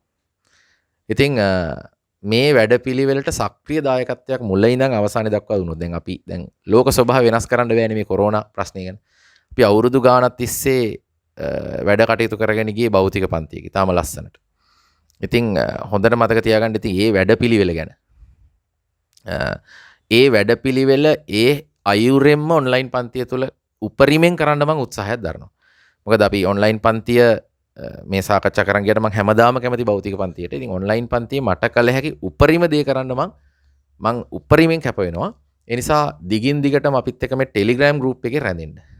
මේ Telegram group එක t.me/ICT2023 කියන Telegram channel එකත් එක්ක අපි එකතු වෙන්න. හැමෝම එකතු වෙන්න. මේක public channel එකක්. ඊට පස්සේ මම මේකේ සියලු තොරතුරු දාන ඔන්ලයින් පන්ති වලට සම්බන්ධ වෙන්නේ කොහොමද, නිබන්ධන ලබා ගන්නෙ කොහොමද, මේ ඉදිරි ගෙවීම් කටයුතු කරන්නේ කොහොමද, හැමදේම. ඉතින් අපිත් එක්ක සම්බන්ධ වෙලා දිගටම රැඳෙන්න. ඊගාවට ගොඩක් දෙනා අහන ප්‍රශ්නයක් තමයි පරිගණකයක් තියෙන්න ඕනද? දැන් ඉතින් ඔන්ලයින් පන්තියක් කරන්න ගත්තාට පස්සේ ඔන්ලයින් පන්තියට සම්බන්ධ වෙන්න තමන්ට ලැප්ටොප් එකක්, ඩෙස්ක්ටොප් එකක්, එහෙම නැත්නම් ස්මාර්ට් ෆෝන් එකක් එහෙම තියෙන්න වෙනවනේ ඔන්ලයින් පන්තියකදී. ඉතින් ඒක මේ දැන් මේ යුගයේ අවශ්‍යතාවයක් වෙලානේ. ඉතින් හැබැයි දෙමව්පියන්ට කරදර කරලා මහා විශාල ලැප්ටොප් අර මේ ලොකු වියදම් අධික උපකරණ මිලදී ගන්න නම් උත්සාහ දරන්න එපා. එහෙම අවශ්‍ය වෙන්නේ නැහැ. මේක සමහරට මේ වීඩියෝ දෙමව්පියොත් බලන ඇති. එහෙම මේ ලක්ෂ ගණන් වියදම් කරලා පරිගණකයක් අරන් දෙන්න ඕනේ ICT කරන ළමයෙකුට. දැන් අපි ගත්තොත් ප්‍රැක්ටිකල්ස් මේකේ කරන්න තියෙන Python කෝඩ් එකක් ලියා ගන්න. ඊට පස්සේ ඔය පොඩි වෙබ්සයිට් එකක් හදා ගන්න. සාමාන්‍ය යූස් කරපු පරිගණකයක් හරි සාමාන්‍ය මිලකට අරන් දුන්නා නම් ප්‍රමාණවත්. එක්කෝ y3 වගේ පරිගණකයක් වුණත් ප්‍රමාණවත්. ලොකු වියදම් දරලා ලොකු පරිගණකයක් අරන් දෙන්න දෙමව්පියන්ට කරදර කරන්න එපා. පරිගණකයක් නැහැ කියලා ප්‍රශ්නකුත් නැහැ අත්‍තරම. දැන් භෞතික පන්තියට එනකොට මම හැම ප්‍රැක්ටිකල් එකම කරලා පෙන්නනවා. හැම කෝඩ් එකක්ම මම රන් කරලා පෙන්නනවා. ඒ කෝඩ්ස් මම print කරලා දෙනවා. වෙනම රන් කරන කෝඩ්ස්. ඊට පස්සේ අපි group එකටත් දානවා අපේ හැම එකක්ම. ඉතින් තමන්ට පරිගණකයක් නැහැ කියන එක ප්‍රශ්නයක් නෑ. මොකද විභාගෙට ප්‍රැක්ටිකල් ටෙස්ට් එකක් නැහැනේ. විභාගෙට තියෙන මේ කෝඩ් එක කොලේ අතෙන් ලියලා ලකුණු ගන්න. ෆ්ලෝ chart අඳින්න. HTML කෝඩ් එක අතෙන් ලියන්න. ඉතින් අතෙන් ලියන්න බැරි ළමයට විභාගෙට ලකුණු ගන්න බෑ. කොච්චර ගෙදර කම්පියුටර් එකක් තිබ්බ. අන්තර්ජාල සම්බන්ධයක් අනිවාර්යයෙන්ම අවශ්‍යයි කියලා එහෙම එකක් නෑ. මේ ඔන්ලයින් පන්ති කරද්දී ඒව අවශ්‍යයි ඇත්ත. නමුත් භෞතික පන්තියේ මේ විෂය ඉගෙන ගන්න ඒව අත්‍යවශ්‍ය දේවල් නෙමෙයි. මොකද මම අවශ්‍ය හැමදේම කරන නිසා මම මේ කියන්නේ. ඒ නිසා අපේ මෙච්චර කල් මේ ඉතිහාසය අපි ඔන්ලයින් පන්ති මේ පෙරදැන ආවේ මේ අවුරුදු 10ක මේ ළමයි ඇතුළේ හිටියා. ගෙදරට විදුලි බලය නැති ළමයි. හොඳට මතක තියාගන්න. ඉතින් ගෙදරට විදුලි බලය නැහැ කියපුවාම ඔයගොල්ලෝ දන්නවනේ. ඉතින් අන්තර්ජාල සම්බන්ධතාවයක් කොහොමද පවත්වාගන්නේ? පරිගණකයක් පාවිච්චි කරගන්නේ කොහොමද? ස්මාර්ට්ෆෝන් නැහැ. ඔය එකක්වත් නැති ළමයි ඉන්නවා. දිස්ත්‍රික්කේ මුල් 10 ඇතුලේ රැන්ක්ස් වල. ඊටාම ආර්ථික අපහසුතාව තියෙන ළමයි. සමහරට අපිත් එක්ක ෆ්‍රී කාඩ් වලින් ඉගෙන ගත්තේ මේ පන්තිවල. ඒගොල්ලෝ පරිගණකයක් මුලින්ම මිලදී ගන්නේ. සමහර දරුවන්ට විශ්වවිද්‍යාලයට යනකොට මම අරන් දුන්නේ මුලින්ම ලැප්ටොප් එකක්. ඉතින් ඒ වගේ උදව් පදව් කරා. ඒතකොට ඒ තමයි A level කරන කාලේ ගෙදර කම්පියුටර් එකක් තිබ්බේ නැහැ.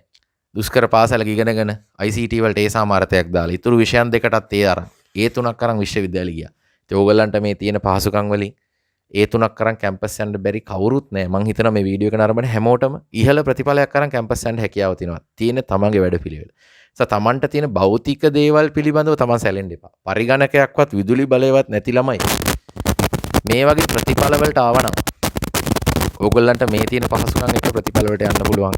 දෙමව්පියන්ට කරදර කරලා ගොඩාක් ඉහළ මිල ගණන් වල පරිගණක ඉල්ලන්න එපා.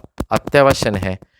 අවශ්‍යම නම් සාමාන්‍ය පරිගණකයක් මිලදී ගන්න. ඒකත් අත්‍යවශ්‍ය නැහැ කියන පණිවිඩය මම දෙන්න ඕන. මොකද අපේ මේ වැඩපිළිවෙලත් එක්ක ලස්සනට දායක වෙන්න මම හැමදේම කරමු. මොකද හැමදාම අපි ඔන්ලයින් වලම නෙමෙයි ඉන්නේ.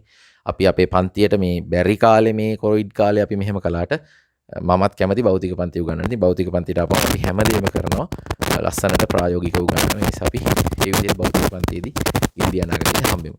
ඉතින් Telegram group එකත් එක්ක රැඳෙන්න මම ඉදිරි තොරතුරු ඔක්කොම දෙන්නම්. අද මෙතනින් අපේ පළවෙනි හැඳින්වීමේ පන්තිය අවසන්.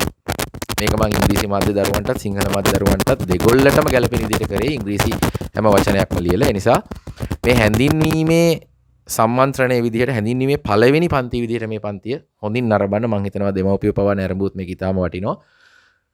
අපි දිගටම ටෙලිග්‍රෑම් ගෲප් එකත් එක්ක ටච් එකේ ඉන්න මම මේ ඔන්ලයින් පන්ති වල සම්බන්ධ වෙන විදිහ ගැන කියන්නම්.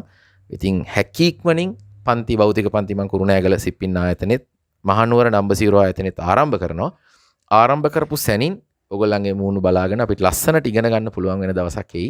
ඒ දවස එනකන් තමයි මමත් පුන බලා සිටින්නේ. මගේ උපරිමයෙන් උගන්වන්න පුළුවන් වෙන ඔයගොල්ලෝ ඉස්සරහදී ඔයගොල්ලන්ගේ හිනාවත් එක්ක තමයි ඒක උපරිමයටපත් වෙන්නේ. එතකන් අපි උපරිමෙන් ඔන්ලයින් පන්තිය තුලින් හම්බෙලා වැඩ කටයුතු කරන් යන්. ඉතින් හැමෝටම තෙරුවන් සරණයි ආයිබෝවන්.